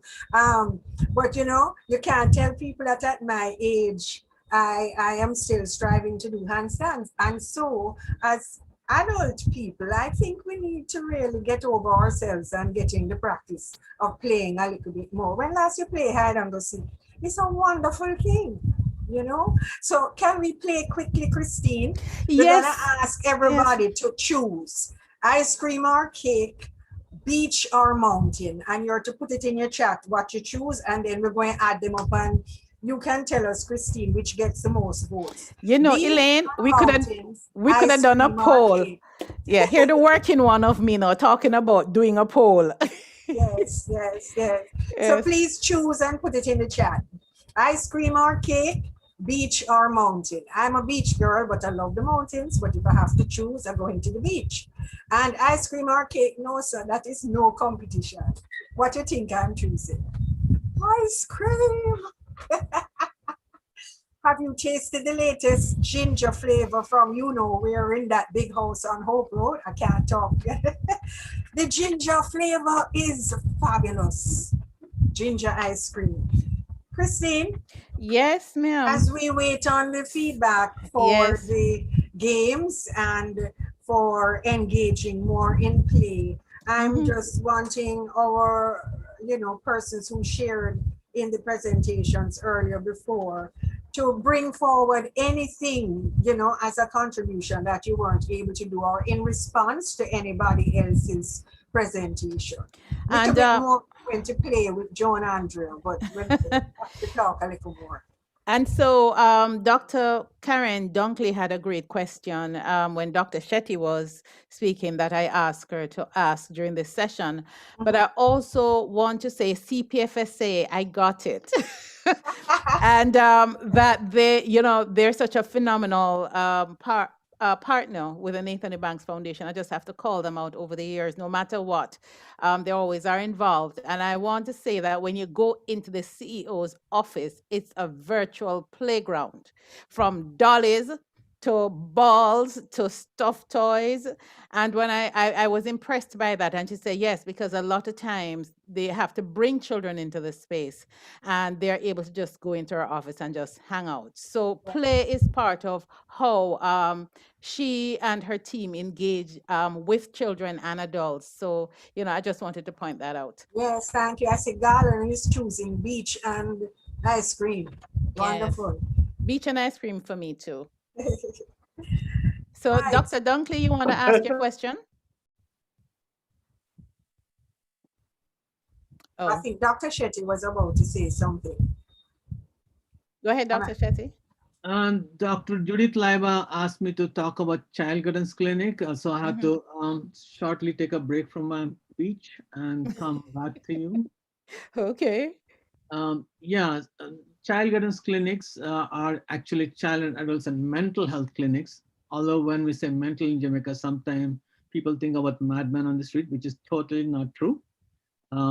We see children from 3 to 18, sometimes 19, and they come to us with various problems, emotional problems like anxiety, depression, and such, and behavioral problems like attention deficit hyperactivity disorder and conduct disorder and such. And also a lot of traumatized children because particularly one in Kingston, we're close to inner city, come with a lot of traumatic experience, and other places they might see children with a history of abuse, all kinds of abuse. And we evaluate them and we develop a treatment plan, which includes definitely participation from the family because of teamwork. So we work as a team considering therapists, family, and sometimes we involve teachers also to help the child to overcome whatever emotional behavior problems they're having and become happy, healthy, and successful. And we do offer a limited amount of psychoeducational testing because only we have few people who are actually trained in psychometric testing. In other words, children with intellectual disability, we do help some of them, but others we have to send them to other places like Micro Learning Center and so on. We do have outreach. In Kingston, for example, we help a teen hub, which is a teen center in transport center. We also have trauma treatment interventions in inner cities. We train people in the community to help children in the community, and school to help the students in the school in any way they can safely and effectively. So we train them to help them. We also take walk-in patients, but typically referrals come from school, their family physicians, hospital, and such. But we don't just turn away the parents who might have some significant concerns and want some help. We assess them, triage them, and do the appropriate. We have 20 sites. They work 5 days a week, like in Kingston. There are 3 child guidance clinics in Kingston, one at Comprehensive Health Center, one at Glen Vincent Health Center, other one at University Hospital of West Indies. There's one in Spanish Town, Linstead, and Morant Bay, that's in this region. But one just rule of thumb is if you call any big hospital in your area, either they have a child guidance clinic in the compound or they know of a child guidance clinic nearby. So you can get through to them. But I'm going to put list of clinics and the numbers, although it's could be dated, but Dr. Leva put me on spot with this one. Yes. But still, it could be helpful.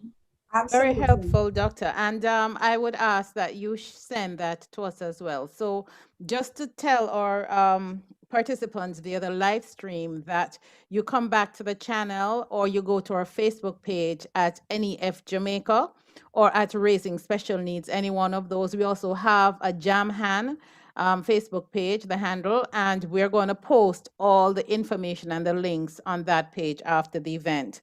I have Dr. Dunkley's question, and but I just want to say, Terry Ann Facey says beach. Nadine Johnson from the live stream said beach and cake.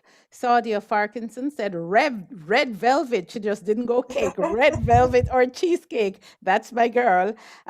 Terry Ann says beach. Done at the Costa Devon House ice cream and beach. Daisy and Fraser cake and beach. Lucretia Mullings beach. Bridget Powell cake and ice cream. And so they're having a blast on the chat, going through that kind of question. But Nadine Johnson's asking, I would like to know some tips parents can use to help children's mental health. And I think that one is pretty straightforward, Doctor, because we've been talking about all the things that can be done. But do you want to just say one or two things that a parent can do, like right now, that would be able to help their child? Sure. Just do all the good things you're doing and keep the structure as it used to be as far as possible. Listen more, allow them to express themselves more. And because they're stuck with you and you're stuck with them for the whole day, find some way to make it interesting and enjoyable for all of you. Board games, not boring games, board games. And any innovative way you can engage them and be available to them, particularly when they urging to speak with you. And don't lecture them. For every negative thing you want to criticize them, sandwich it with something positive at the top and the positive at the bottom, and you can tell them what you're not happy about in the meantime, because they might land up doing a lot of things which are not seen. Thank God to all those teachers who used to bear with it in your presence now, and you might be very upset at some of the things. Do how to correct them, that's our job, but do it kindly and fairly. And of course, one of the new addiction I see is the video game addiction.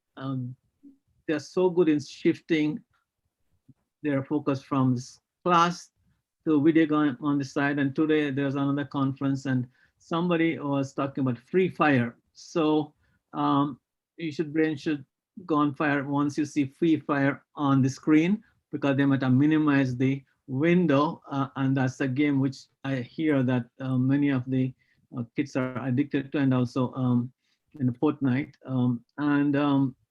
Not to that ban them for it, because that could be some way they can entertain themselves, particularly when they're feeling anxious, depression, but time them. Plus, you need to also protect them from predators and groomers over there.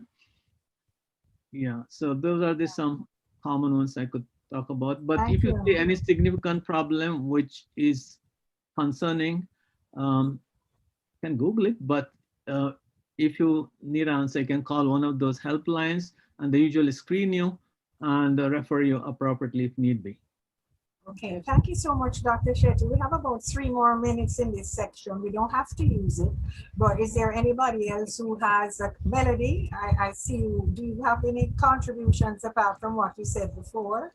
Or is there any other presenter? I want to acknowledge our experience room that will be coming up in another 10 minutes or so. We have Joan Andrea Hutchinson to talk to us a little bit before that.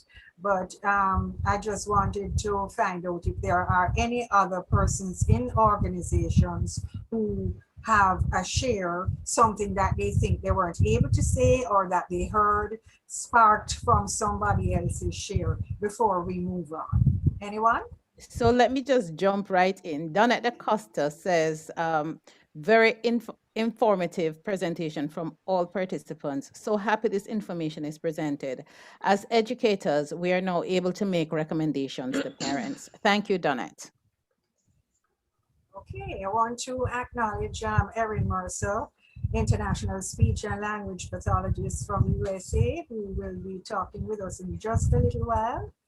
And if we don't have anyone else wanting to share, hi, Jane Metz, we want to welcome you too. You will be part of our next presentation from the International Pediatric Occupational Therapist in the USA. That's her job, that's her task.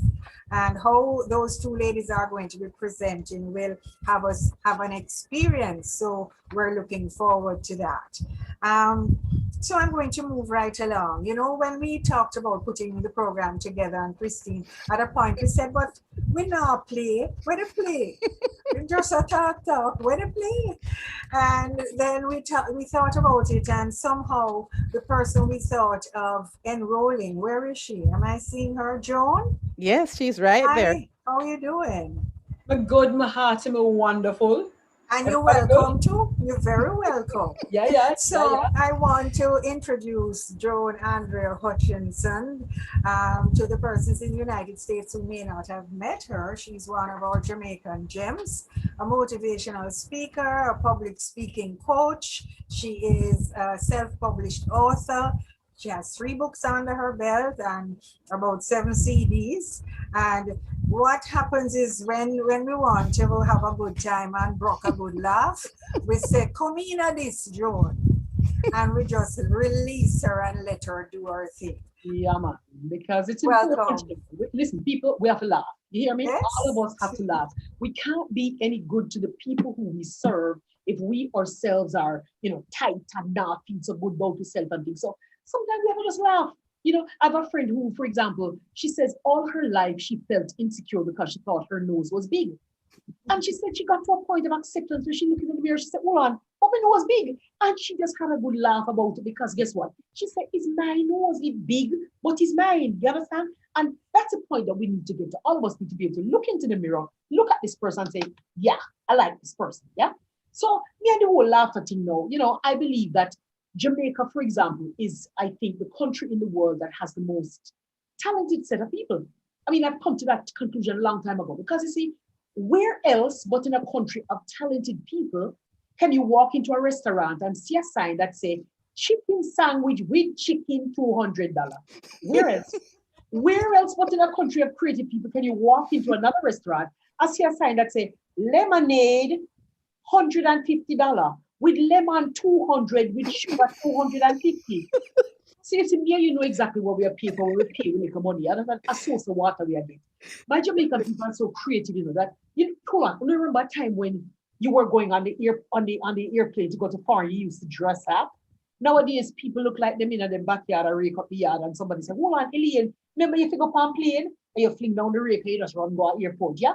But there was a time when we dressed up to go to the airport. And not only did we dress up, we speak and we spoke, So enough Jamaicans get the accent even before they reach out the airport road. They get the accent a long time. I have a friend who worked with Air Jamaica. She said, a lady came on the plane because them days you have to speak on plane. So she, excuse me, do you have any freshly squeezed orange juice? So I said, but why would I laugh at the woman? The problem is the inconsistency of the English language. If you can have frozen, why you cannot have squeezed, frozen? So the woman is well within her rights when she asked for a freshly squeezed orange juice. She saw the little man come on the plane one day and in kind of half day. But them trained them to be smiling all the time. Excuse me, sir, can I get you something to drink? Yes, please. Sir, what can I get you? Drinks. And I said, well, you ask question, you get answer, right? So she said, sir, we have 2 types of orange juice. Please? Kind of a little half day. Sir, would you like a Buckingham? Please, ma'am? Because he's not really hearing. Would you like a Buckingham? Please? Sir, would you like a Trout Hall? Oh, no, you don't chout all of my drinks. I will chout all of it by myself. You don't chout all of my drinks in the glass. You give me something I will throw it out. But these are the things that happen in Jamaica. My Jamaican people are so creative that, you go down on the North Coast and, everybody's a hustler sometimes, eh? So tourist man come off the plane, man, and man run off and stall and say, yo, bossy, you got to buy this. Tourist said, what is it? He said, well, in Jamaica, we used to have the Harawak Indian. This is skull of great Harawak Chief Saimuka, under $50. Tourist said, but this is too expensive and it's gross. So tourist man walk him out and run back and say, bossy, come on, I got something special for you. Tourist man said, so what is it? Well, you see, it's over $20. Tourist said, yeah, but what is it? This is skull of great Harawak Chief Saimuka when he was a small boy. You see, only in a place like Jamaica can you have somebody having two different skulls, right? Now, let me see. Anybody in this room come from St. James? Anybody from St. James? St. Anne? Manchester? St. Anne? Yeah, no, yeah. not St. Anne. Kingston. Okay, St. Elizabeth, Westmoreland, Hanover, St. Thomas. I noticed nobody own up St. Thomas. Why do you think Jamaican people so reluctant to own up so they come from St. Thomas? Right? Why? Why Jamaican people don't like to own up so they come from St. Thomas? Because St. Thomas is known for Obia. You understand? Now, the problem with Obia, is that Obia have a way to backfire, right? So this piece is about a woman whose husband was giving her, that thing you get at Easter time with cheese. We're in polite company, so we don't call certain words, right? But that thing you get at Easter time with cheese. So she got to her friend to work it out. But you see, it backfired because she had a hog in her yard named Crowd. What the hog name? Crowd. They have named Crowd. Crowd. Mr. If move from back of me, what up, use my body yard. Every time me turn this hog, the pee, cluck, back of me in the yard.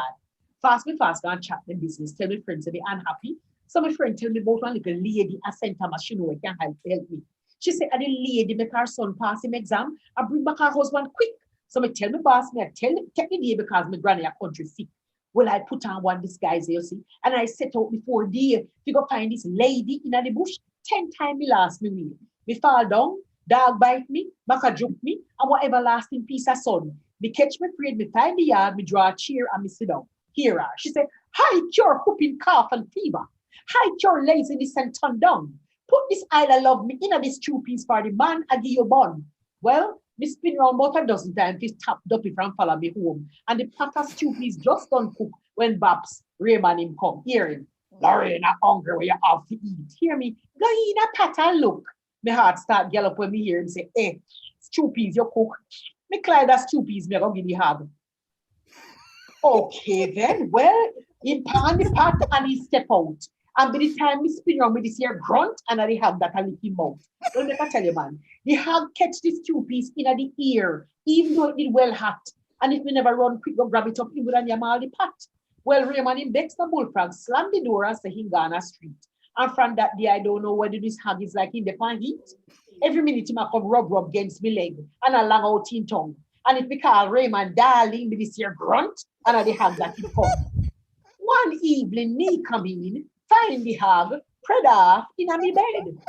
Well, I grabbed the cutlass because I was going to lift half him head. Well, we go back and the lady, little Isla left. Have it in the kitchen in a one cup. Babs Raymond come in and claims that the rice too dry. Him come in and him pan it up. So see now, my husband God left me like Sammy mouth. Come in and pack him bag. And every tape, pee, clock. And me that and the hog. So if you take a little trip to St. Thomas, be careful, these things have a way to backfire. All right. So I think that makes up my 10 minutes, does it? Or can I do one? Yes. Yeah. All right. Thank you very much. All right. And remember, people, to laugh. It's very important. Laugh. Very important. You know, Joan, you don't want to see the translation that we were getting. What you call that thing that trying to type what you're saying? Closed captioning. Oh, it was so funny. It can't keep up with your thoughts. Thank you for having me and remember to laugh. Pleasure. Have a good evening. Bye-bye. God bless you. Yes, we chose to have a little fun. I don't know how much Erin and Jane made of that because Jamaican patois, you need some lessons, I think. But we'll provide Joan them has the book. off-screen. No, Joan has the book and she does. Erin is a Peace Corps volunteer and Joan does the class for Peace Corps volunteers. So she know a little bit. There's a book, yes. Yes, friends. So in our time together today, we're moving to our final segment. And remember, all of you on this chat, we're asking you to like, subscribe, and share as you go along. Think of the persons who you know would benefit. What we're focusing this segment on now is shifting the focus to play. And so intentionally, with connection and mindfulness, how do we shift the focus of play in mental health? And the two persons who are going to help us to answer that question and to give us some strategies and solutions, we're very happy to have Erin Mercer.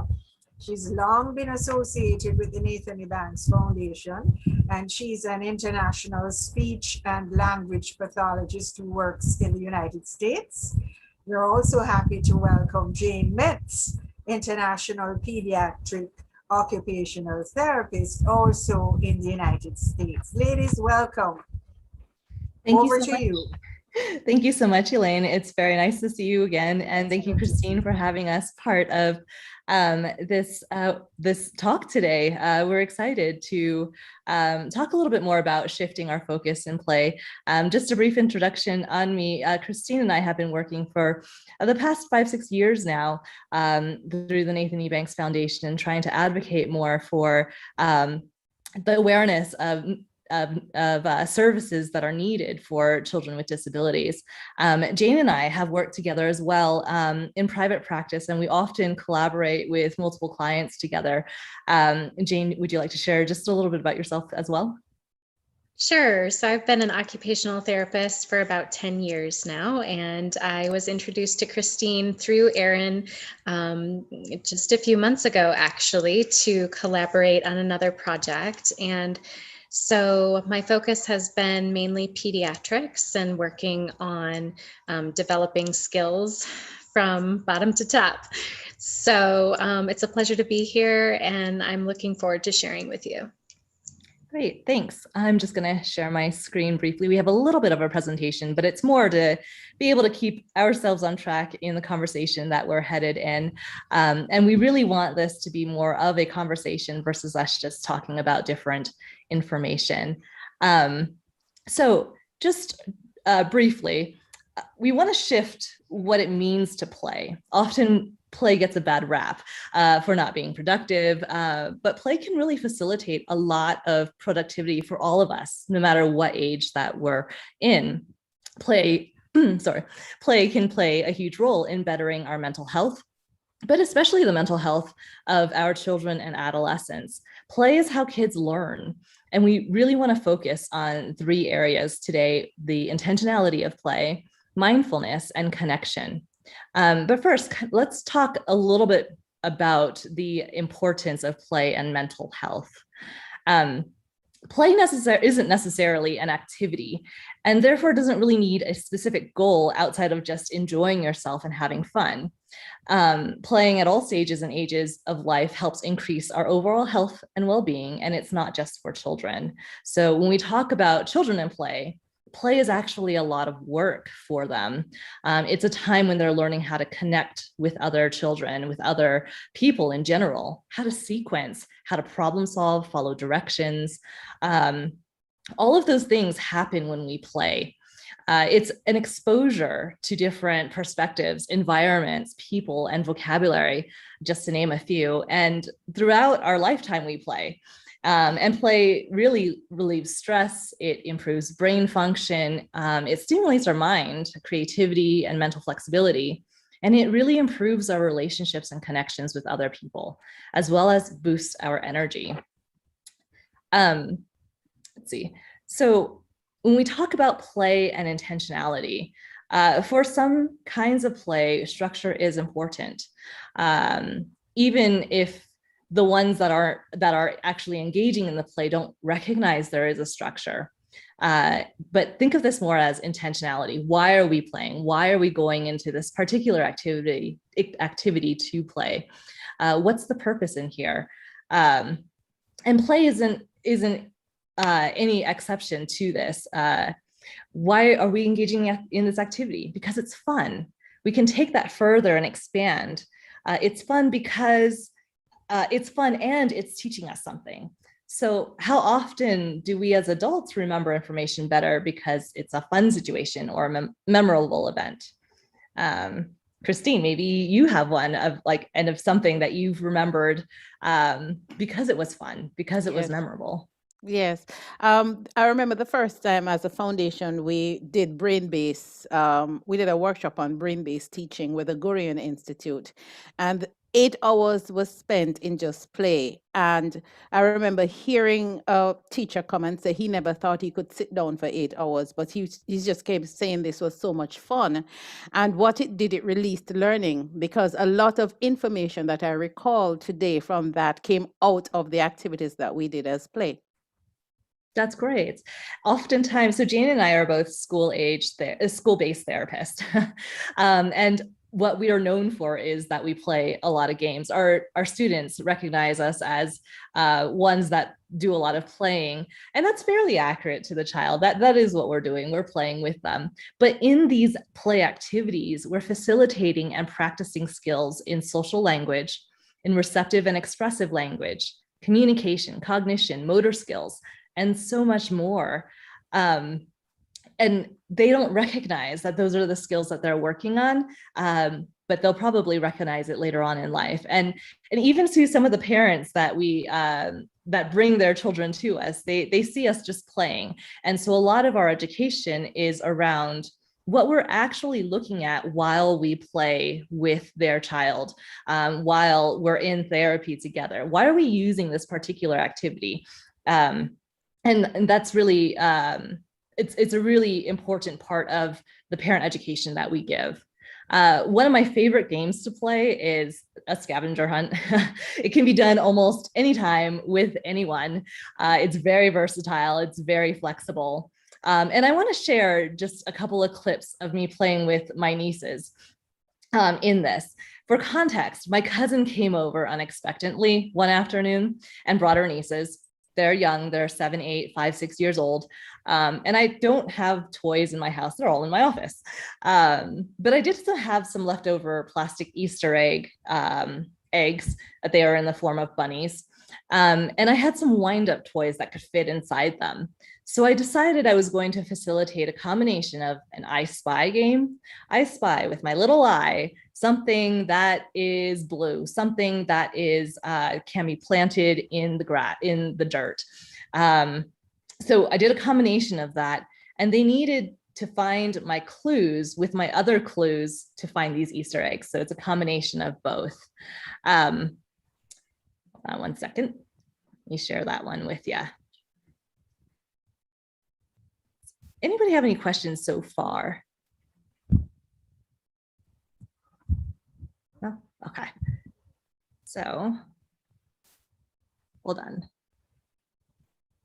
You can't hear that, can you? 1 second.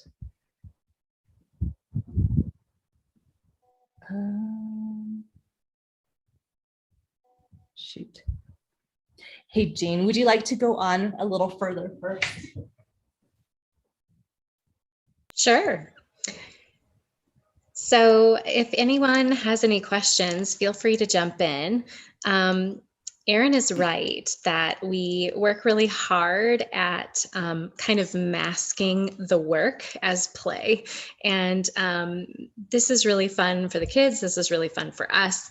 And so it really makes it a lot easier for you as parents then to carry that out at home when you realize that it can be done, that it's play for the child, but you are able to work on all these different aspects of development and skill through play. Did you get it, Erin?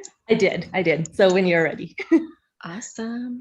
Okay, so I'm going to share a clip of the start of an I Spy, which will then continue into a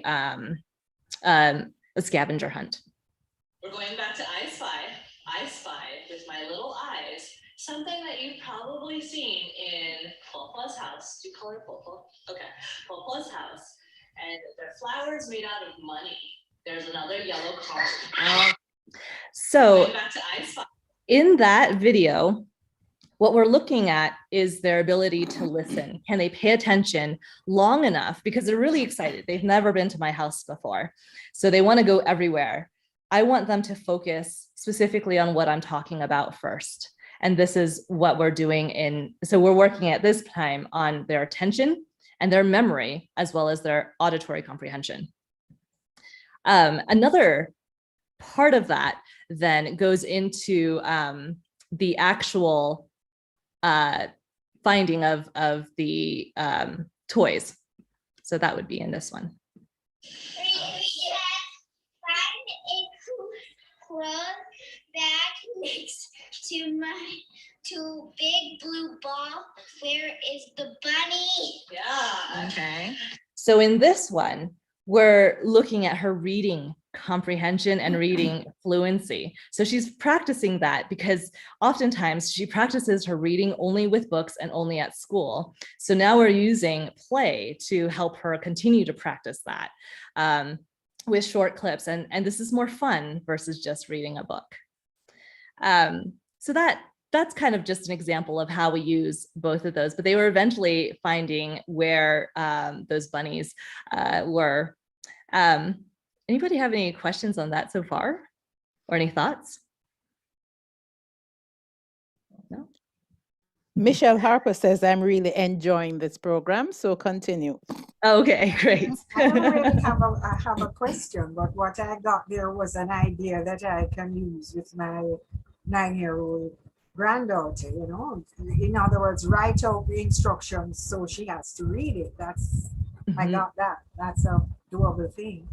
That's great. We can use it even in adolescent years too. We can make it more challenging. We can make it multi-step directions. We can make it more abstract in terms of what they're trying to look for. For a while, it used to be really popular in the community that I live in for photo scavenger hunts. And this is really fun for adolescents, where they can just use their phone or a camera and they have to take pictures of the clues that they're given. And in that, then you can try to make a story out of that too. So you can build layers onto how complex and how challenging an I Spy or scavenger hunt could be. So one of my favorites. So let's talk a little bit about play and mindfulness. And I think Jane is going to take this one. Absolutely. So mindfulness, by definition, is just simply paying attention to something on purpose and without judgment. So mindfulness actually has many of the same benefits as play that Erin mentioned earlier. So it reduces stress, it improves cognitive functioning, emotional regulation, relationships, all of those social skills, and self-awareness, just to name a few. So even if we only spend a few minutes a day spent practicing mindfulness, we can get a boost of these benefits. And kids really can be taught how to engage in mindful activities through play. So for example, simply mindful breathing. So taking a slow in and out breath and focusing on that breath and that breath alone, that can be taught to kids using bubbles or even a dandelion, like in this next video that Erin's going to show.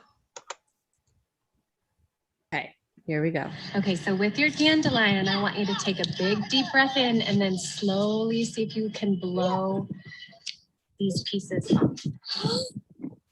Can you do it slowly? Yeah. Good job.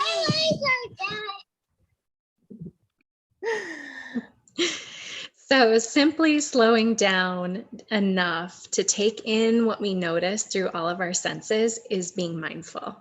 And this really just helps to wake us up to our bodies and to our brains. So it makes us better in touch with our emotions and therefore better able to process them. So to move through our lives being active participants rather than being silent observers.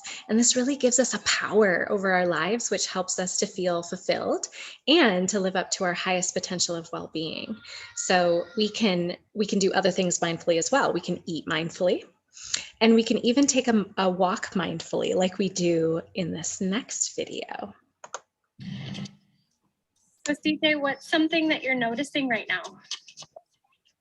You found a stick, good job. We could put that in our bag for our craft.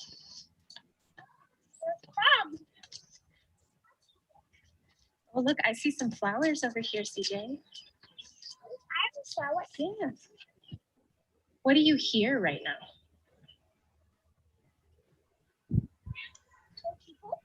You hear people talking? Do you hear a lawnmower? Hear a bee. You hear a bee? I hear a bird. Good job. What do you notice, Zeke? What do you see? Nothing.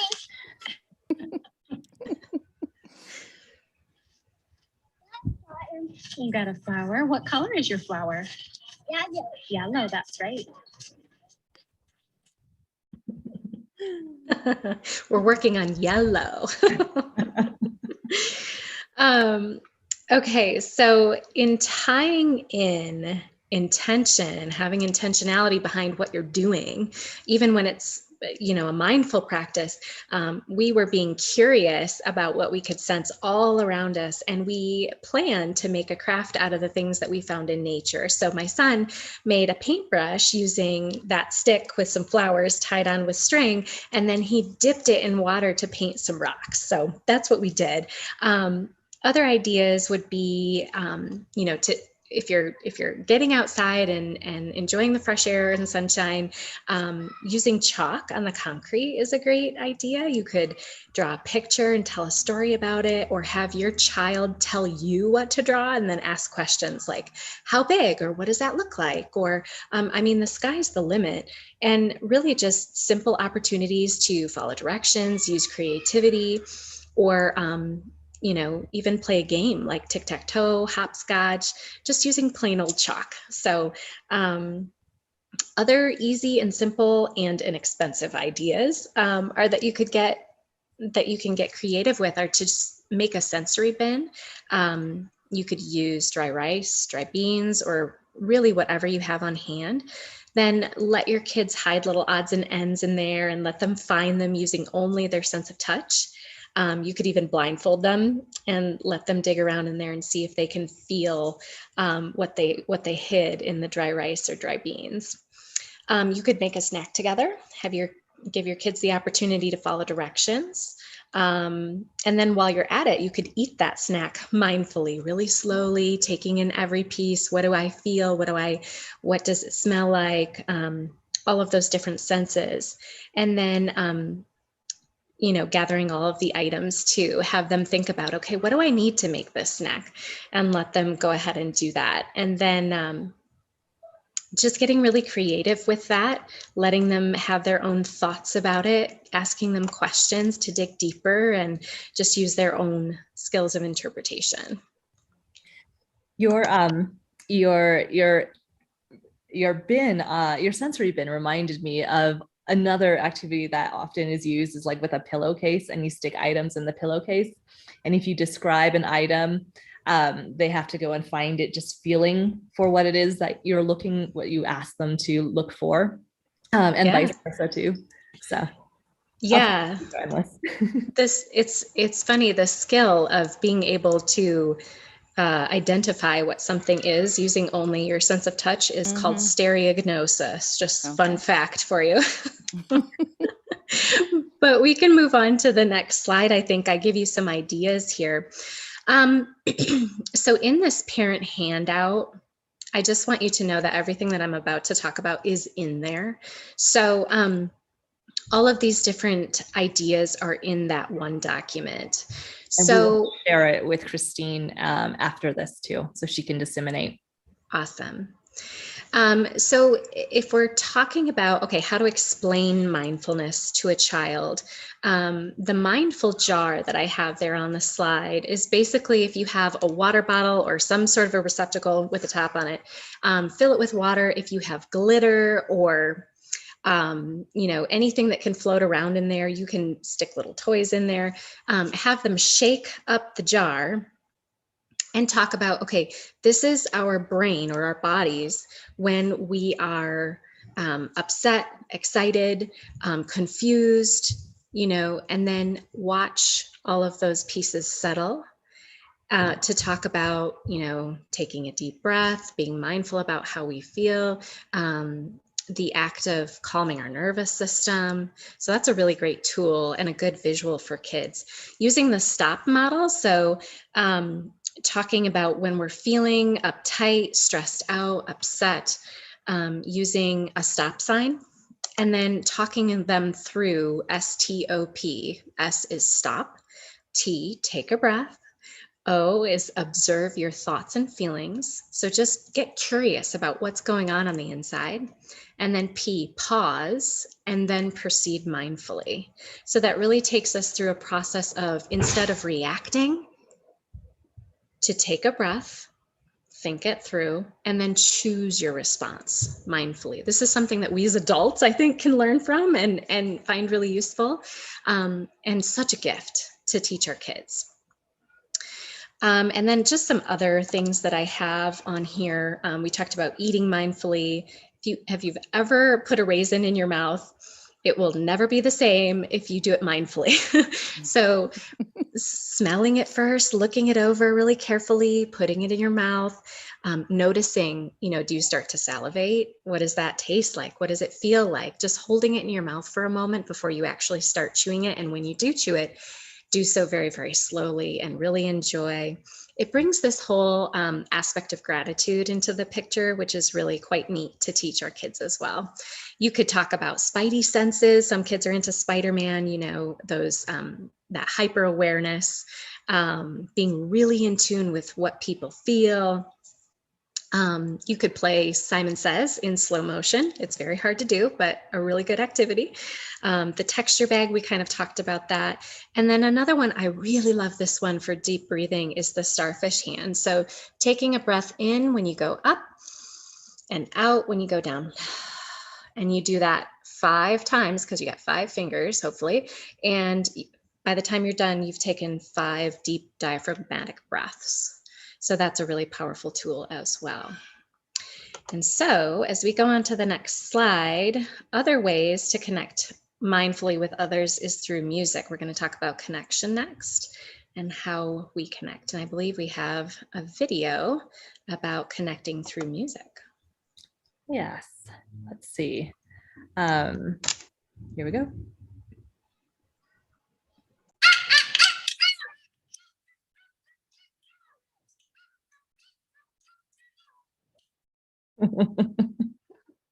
Jane, do you want to talk about that video a little bit?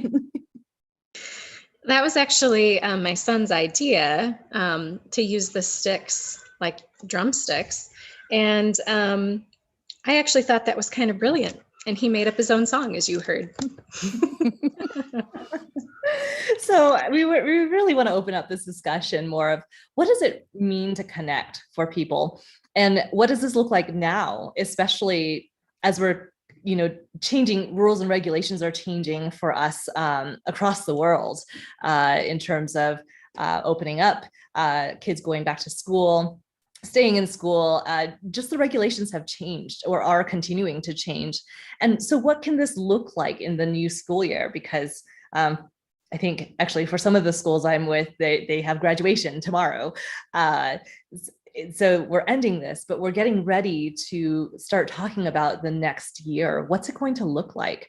And how do we prepare our children for those changes in connecting, since most of our connecting this past year has been virtually? So Christine, maybe you can help start us off with some of this.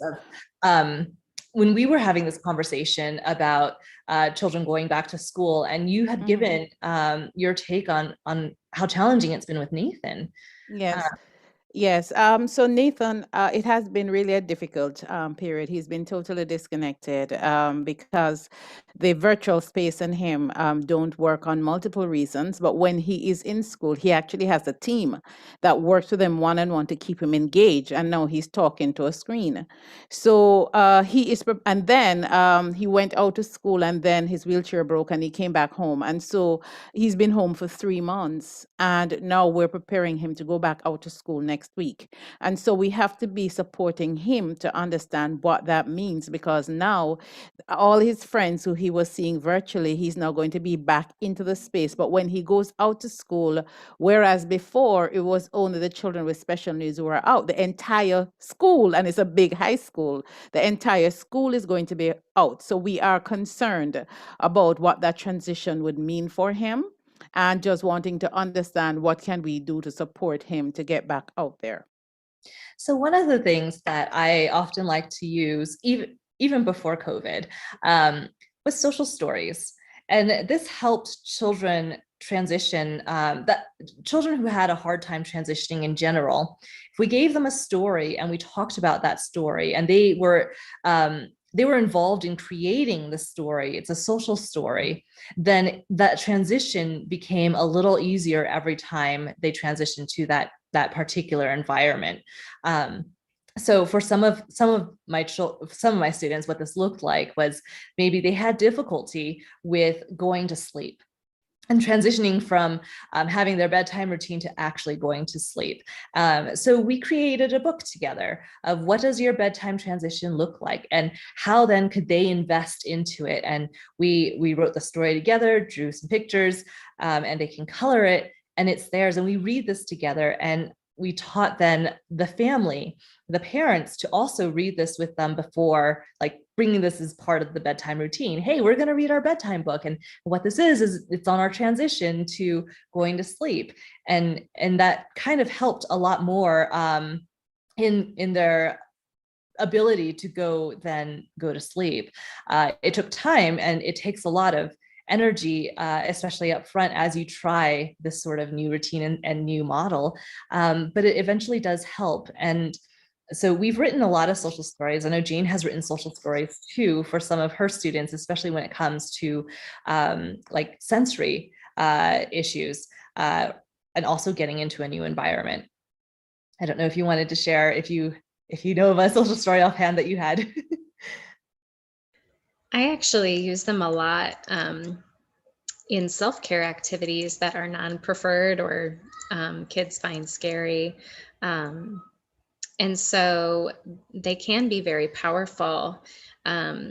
Transition, that's a great one. It's one that we come up against a lot. And so, and self-care skills, and, being out in the community is another big area where social stories can be hugely impactful and helpful for kids. And it doesn't have to be something that you draw yourself. Maybe it's cutting out pictures from a magazine or a coloring book or something like that.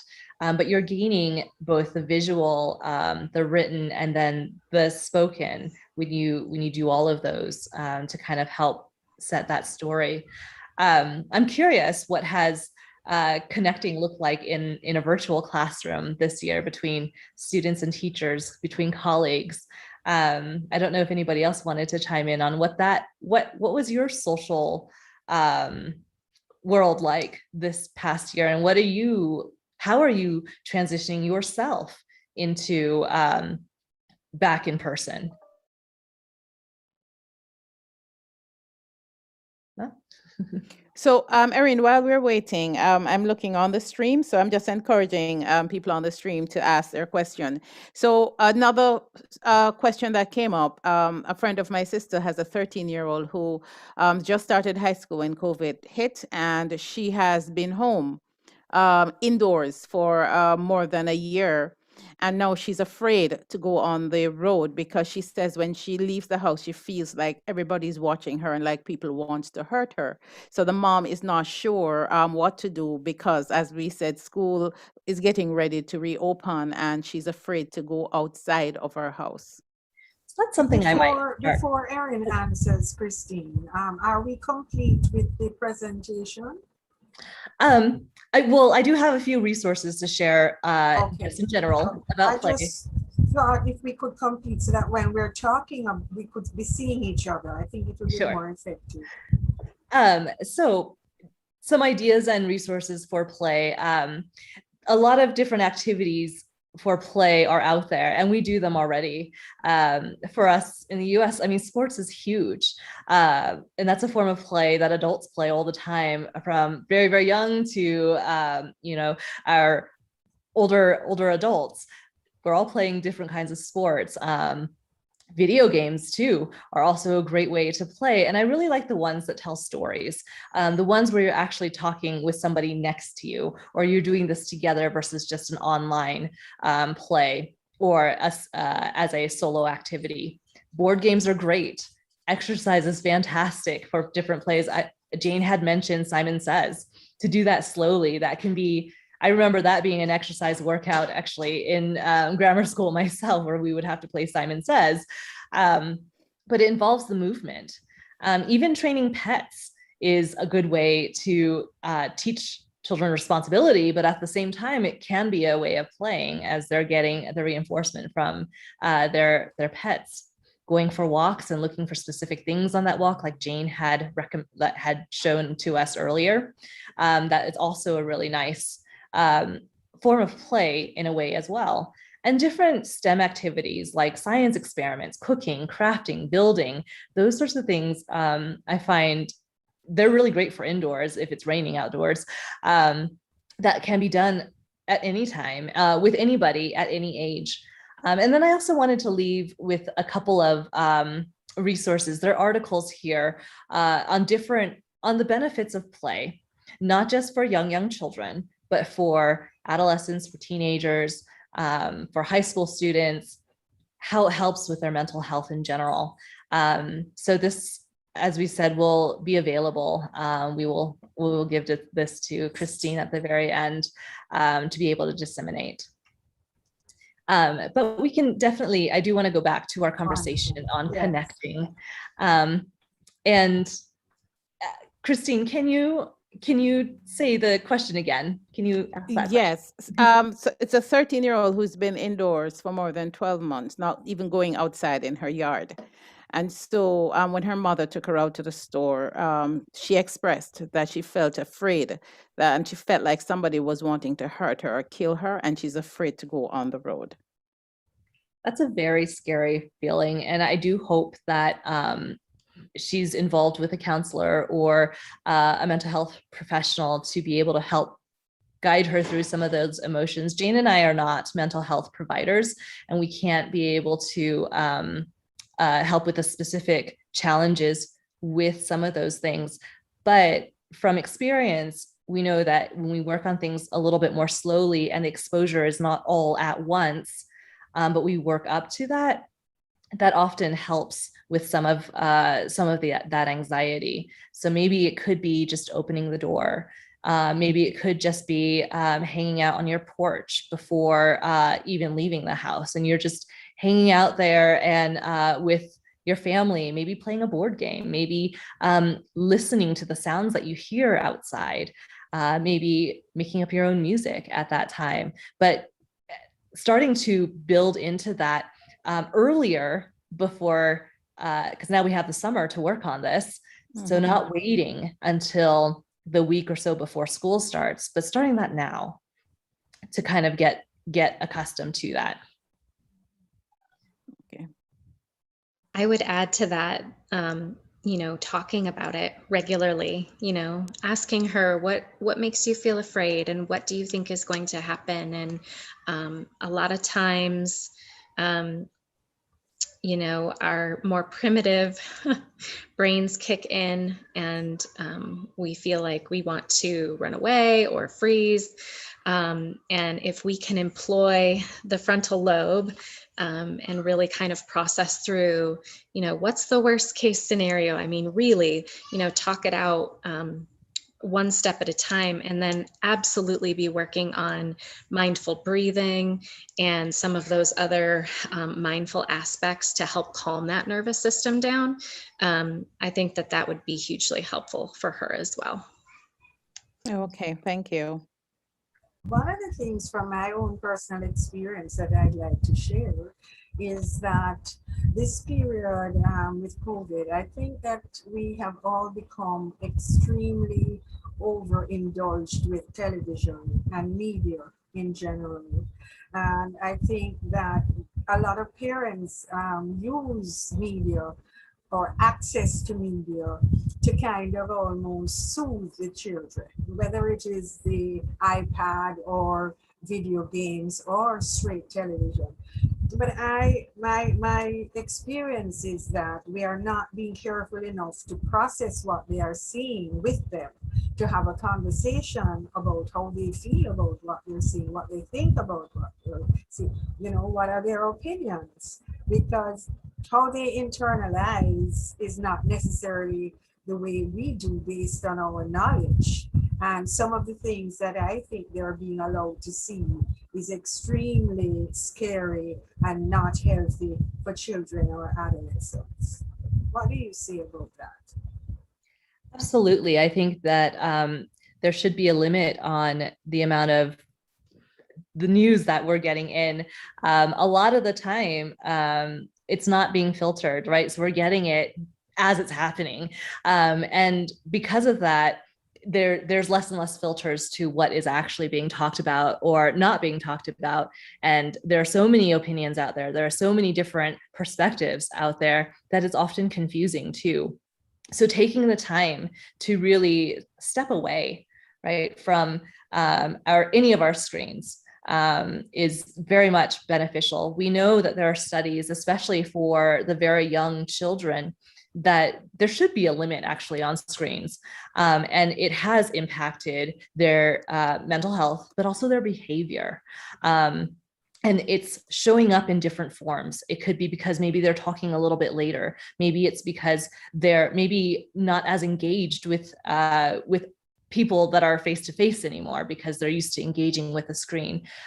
Social language becomes a little bit more challenging because they're not getting that actual interaction. So sometimes we have to be a lot more mindful as adults that we're giving those opportunities to our children, no matter how limited they may be. So if it's just, a parent and a child in that household, then both parent and child step away from a screen and they have dedicated time to do something together, maybe make dinner, read a book, have that bedtime routine, and do something else and step away from that, because their school, yes, has been online the entire time. And of course, for that parent too, work has probably also been online.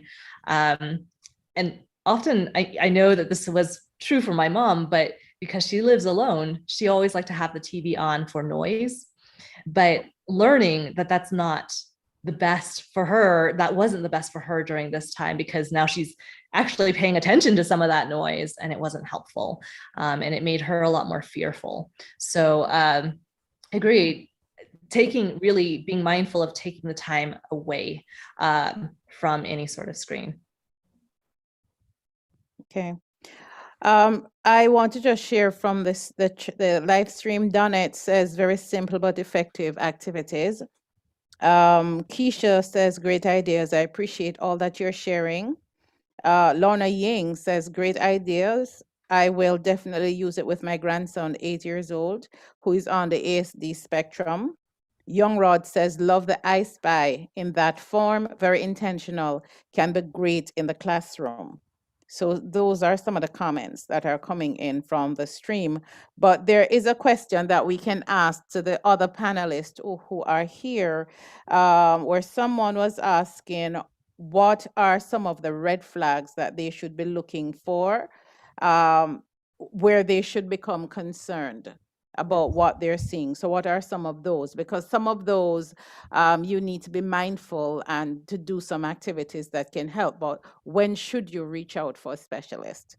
And so I'm opening that up to the other members of the panel who are there, because we do have some mental health professionals on the stream. And so anyone who wants to take that, it would be great.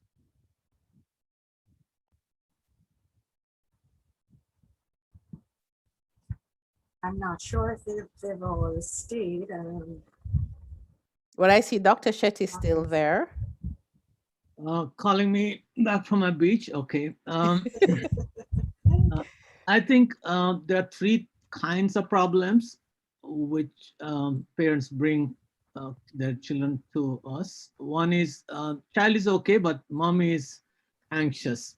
And all I had to let her know is this is part of growing up and it's within normal range, and all you have to do is relax and give the child a break and make him relax also. And other level is where there's a problem, whether it is defiance, anger issues, which is not severe enough, long enough, which can cause impairment, whether it's getting along with his family, friends, and also affecting his academic performance. And then there's the third one where it is more severe, more persistent and impairing, and has some signs and symptoms of mental disorder. For example, that child, which I mentioned, I would like to know where this starts there before COVID started, and what could have happened, which could have made this child think about everybody's against me, want to hurt me, whether the child and the parent was held up, for example, by a robber versus being exposed to some very traumatic horror movies, which children should not see, where there's a lot of blood and violence. Two, what else could have happened, which might have kind of produce this kind of problem. And once there's no family predisposition for any mental disorder, like maybe psychosis, where paranoia could be there, and the child is not having any hallucinations, seeing things, hearing things, smelling things, tasting things, and touching things which are not there, then definitely all the suggestions made before are helpful, like gradually exposing them to what they're afraid of, after helping them to relax. All the breathing exercise, mindfulness exercise can all help them to in a space where they are relaxed, and gradually move them from what they're afraid least, which is coming into the veranda, to they're afraid most, maybe in the supermarket or whatever that is, could be helpful. So the point is, if there's significant sudden change in child's thinking, feeling, and behavior, which is coming in the way of the connecting with others as well as doing their work, which is academic work most cases, then we have to check it out. And in Jamaica, as you know, we have a helpline, and you can call and express whatever concerns you have and make the child talk to the counselor on the other end. And they are good at screening and making the right referrals. But not to panic, and definitely I agree with Ms. Wint, not to expose them to inappropriate TV because they're impressionable. And if it's like sitting and even watching 7 o'clock news where there's mention of robbery and murder, can be traumatic to some children. Hope that helps. And also put in the chat one of the things I use to help children who have thought troubles, because I believe it's just a thought trouble this child is having. We can use that to go through that and help the child. Okay.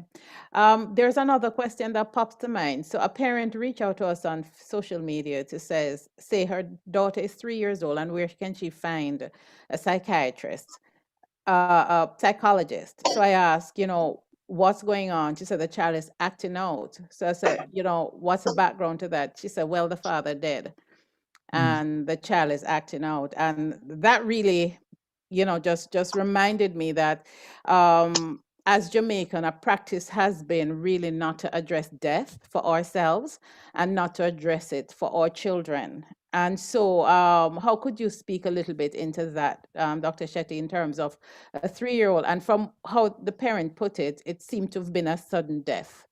So, what it is that a parent, should that child be seen a psychologist, or is there something else that the family could be doing to And support? before Dr. Shetty responds, I just want to clue us all in that we have 10 minutes more of our time. So I'm going to ask him to be focused in that response. No problem. Yes, I think that child needs to be screened and helped. Definitely some grief therapy, grief counseling can be helpful. But at the same time, I want to find out if the child, it could be a case of traumatic grief where father has died traumatically. So the child is not able to process it, understand it, and grieve, which could help her to. So getting her involved in things which help her to express, playing definitely. If she wants to scribble, if she wants to do something which can help her to release that stress, whether it is playing some physical game to screaming loud, could be allowed. And if it is happening for a long time and she's regressing in terms of she has lost some of the skills she has attained, she's talking like a baby and maybe wetting her bed and all that, that means it's more serious. And definitely professional assistance could be useful in that case. Okay, thank you. Thank you, Dr. Shetty, but it sounded to me like the mother needed some help too. Like she was in denial and just, you know, not paying attention. Depend on where she is, she can definitely knock on the door of child and adolescent mental health clinics, child guidance clinic. As I mentioned, there are 3 in town, Kingston, Jamaica. That's Comprehensive Health Center, Glen Vincent Health Center, and University Hospital West Indies. But others are located either in a big hospital near you, or you call the big hospital near you, they'll tell you where it is. So definitely you can seek help from the child guidance clinic. Okay. Thank you so much. Erin and Jane, any wrap-up thoughts? No, but if there's other questions that come through later, Christine knows how to find us. Yeah, she certainly will. So we want to just thank Erin Mercer and Jane Metz for this wonderful presentation, very stimulating. I definitely want to increase my own mindfulness practice. And the use of the breath, I think, is something I've always worked with, but maybe not passing it on to the younger children early enough so that they can learn how to self-control and self-care. So I really want to thank you for those practices. And happy practice as you continue along your paths. Thank you so much for sharing with us this evening. Thank you. Christine, I want to remind our participants to like, subscribe, and share anything they've seen or heard today. But we also need to take the opportunity at this time, and just looking at the time, to thank our sponsors. Would you like to do that? Or I would like to do that, but before I do, we have a volunteer, a United Nations volunteer. Did she just fall off? Oh my gosh, Dr. Jeanette. Dr. Jeanette, are you still there? Oh, yes, I am. I'm seeing her. Okay, there are. So we're going to just invite her to just share with us a little bit, because I invited her into the stream to listen in, because she is from Kenya originally and lives in the UK.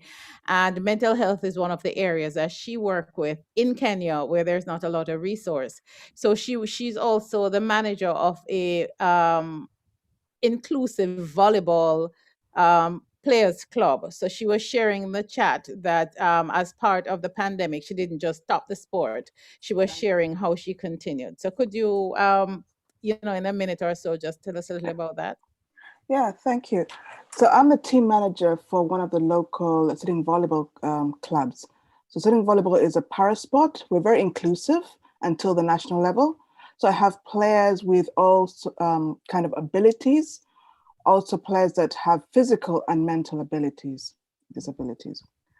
And during the pandemic, obviously, people's mental health were affected. And while we play, and it's good to connect when we are not in the pandemic, during the pandemic, obviously, people are isolated. So what I decided to do was to set up a virtual volleyball session, and that happens every week. In fact, once a week.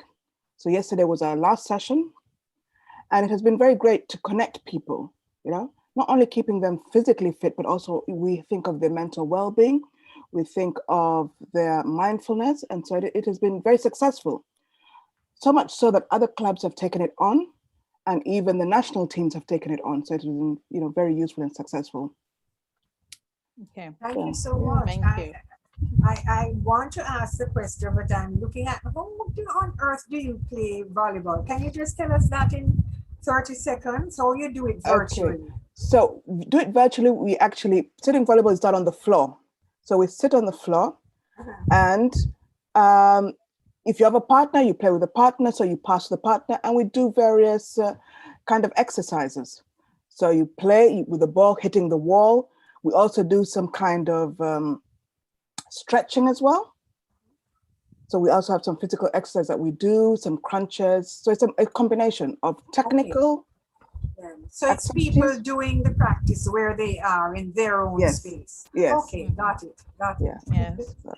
And there's another Special Olympic game called floorball. But in Jamaica, I thought it was floorball for a very long time until I asked the coach, what do you mean? And he says, you sit on the floor, man, the floor. So it's floorball, and it's football played on the floor by people who are wheelchair users and so on. And so thank you so much, Dr. Jeanette. So on that note, I just want to thank the United Nations Online Volunteering for the tremendous support that they have provided us over the last almost 10 years, where we have pulled a lot of the people, because the Nathan E. Banks Foundation is not funded. And I am the sole full-time person. And so I work through partners and, people like Erin and Jane and Elaine and people who lend themselves to the work. And also I use a lot of volunteers to help with the production of things. And so on today's volunteer floor is what I want to call it. We have Dr. Jeanette, who just spoke. We had Hanin Tawani, Heli Takar. We have Nishtha Kapoor, and we have Sophia Dash, who are from India and other countries around the world who have been supporting the planning. And we just want to acknowledge them because we would not be able to do the organization that we do without them. And of course, in Jamaica, the person who everybody has been calling, and her here is all over the place, Dr. Michelle Douglas Campbell, who has just been a tremendous support to connecting the dots and being the legs of the foundation on the floor to get things done. And we want to say thank you. We want to thank Ricardo Young for playing the multiple role, because he's in the background now, managing the Zoom, managing the feed, managing all the technical aspects. And we want to thank him for that support. Our partner, Jamaican American Connection, Corinne Wholeness. I don't know if she's still here. It is through her support that the work of the Nathan E. Banks Foundation, and Nathan E. Banks Foundation got connected into the United States, where we have gotten such tremendous support from. We want to thank our sponsors, the Child Protection and Family Services Agency, the Jamaica Diaspora Northeast USA, Solutions for You. We want to thank Urban Art Gallery, General Paving Company Limited. I think they're also called Asphaltic Concrete Enterprise Limited. We want to thank Chris Mix Radio. We want to thank Paul 106 FM, and we want to thank RGR Group and Mellow FM. As part of the Awareness Day for the last week and a half, we have had 7 public service announcements being played on all of these stations, where many of the people who are on this panel today gave messages towards children's mental health as part of the provision of tips. So we invite the audience to listen in on these stations. Well, today I think was the last day, but great tips from different perspectives: health perspective, psychological perspective, parenting perspective. We also want to thank the National Child Month Committee, because when we decided that we really needed to do this, because we saw an increase in the number of people joining the mental health Facebook page, and a lot of questions were coming at us with people describing issues that they were having.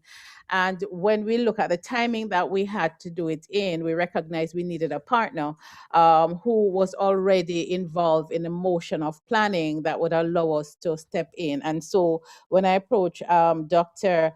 Pauline Mullins and her team, they embraced it with open arms, and they set up committee and, provided many hands and feet, as well as supported us getting connection. When I think of Dr. McIntosh from the Child Month Committee and Carrie Ann Palmer, who put a lot of mileage into helping us to even score with the major advertising budget that we got from RGR Group. And so we want to thank, I will leave Elaine to thank the speakers, but I just really want to thank all of the group who just really came together to make all of this, happen today. And I just want to say thank you so much on behalf of the team.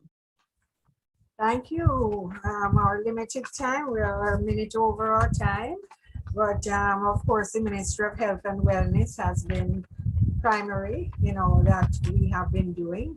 So we thank our Dr. Shetty, we thank Professor Maureen Sams-Vaughan, Ms. Lorraine Smith, Mr. Garland MacDonald, Mrs. Jacqueline Boucher, Ms. Melody Samuels, Kai Morgan, Natalie McNeil Beecher, and of course we have to thank all of our presenters, Erin Mercer, Jane Metz, thank you so much.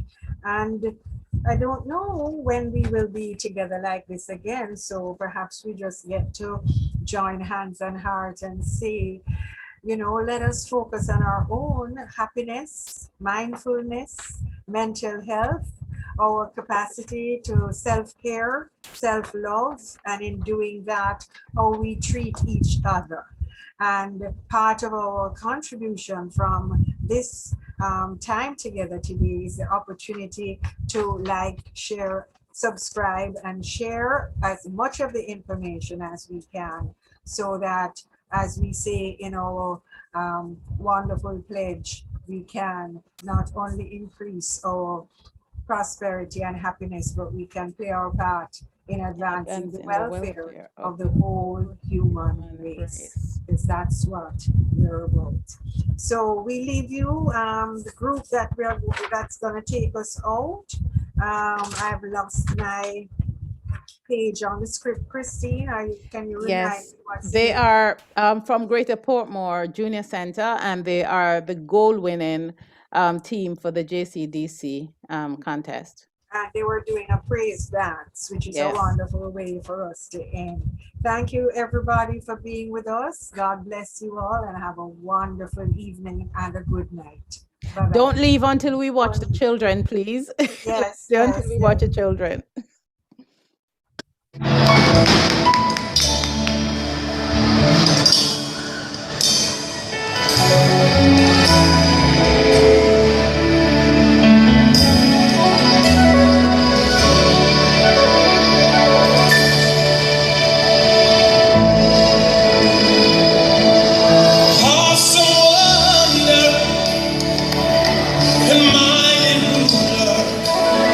The King of all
right, well, there we go, everyone. Thank you all for being with us this evening, and travel in peace and in love.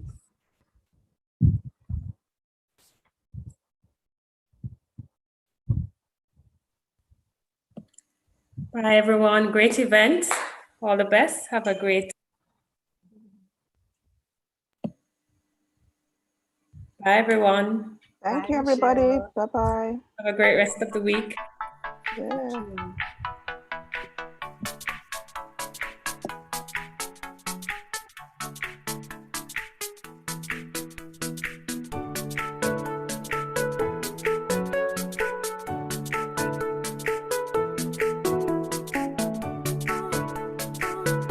Jeanette, we'll do a debriefing next week.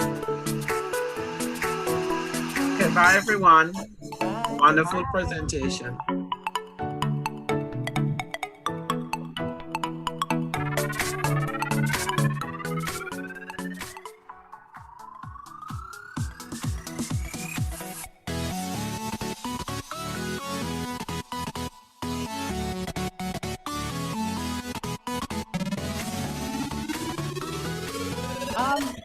Hold on, please. Everyone else can leave. Just Elaine, I'm asking to stay.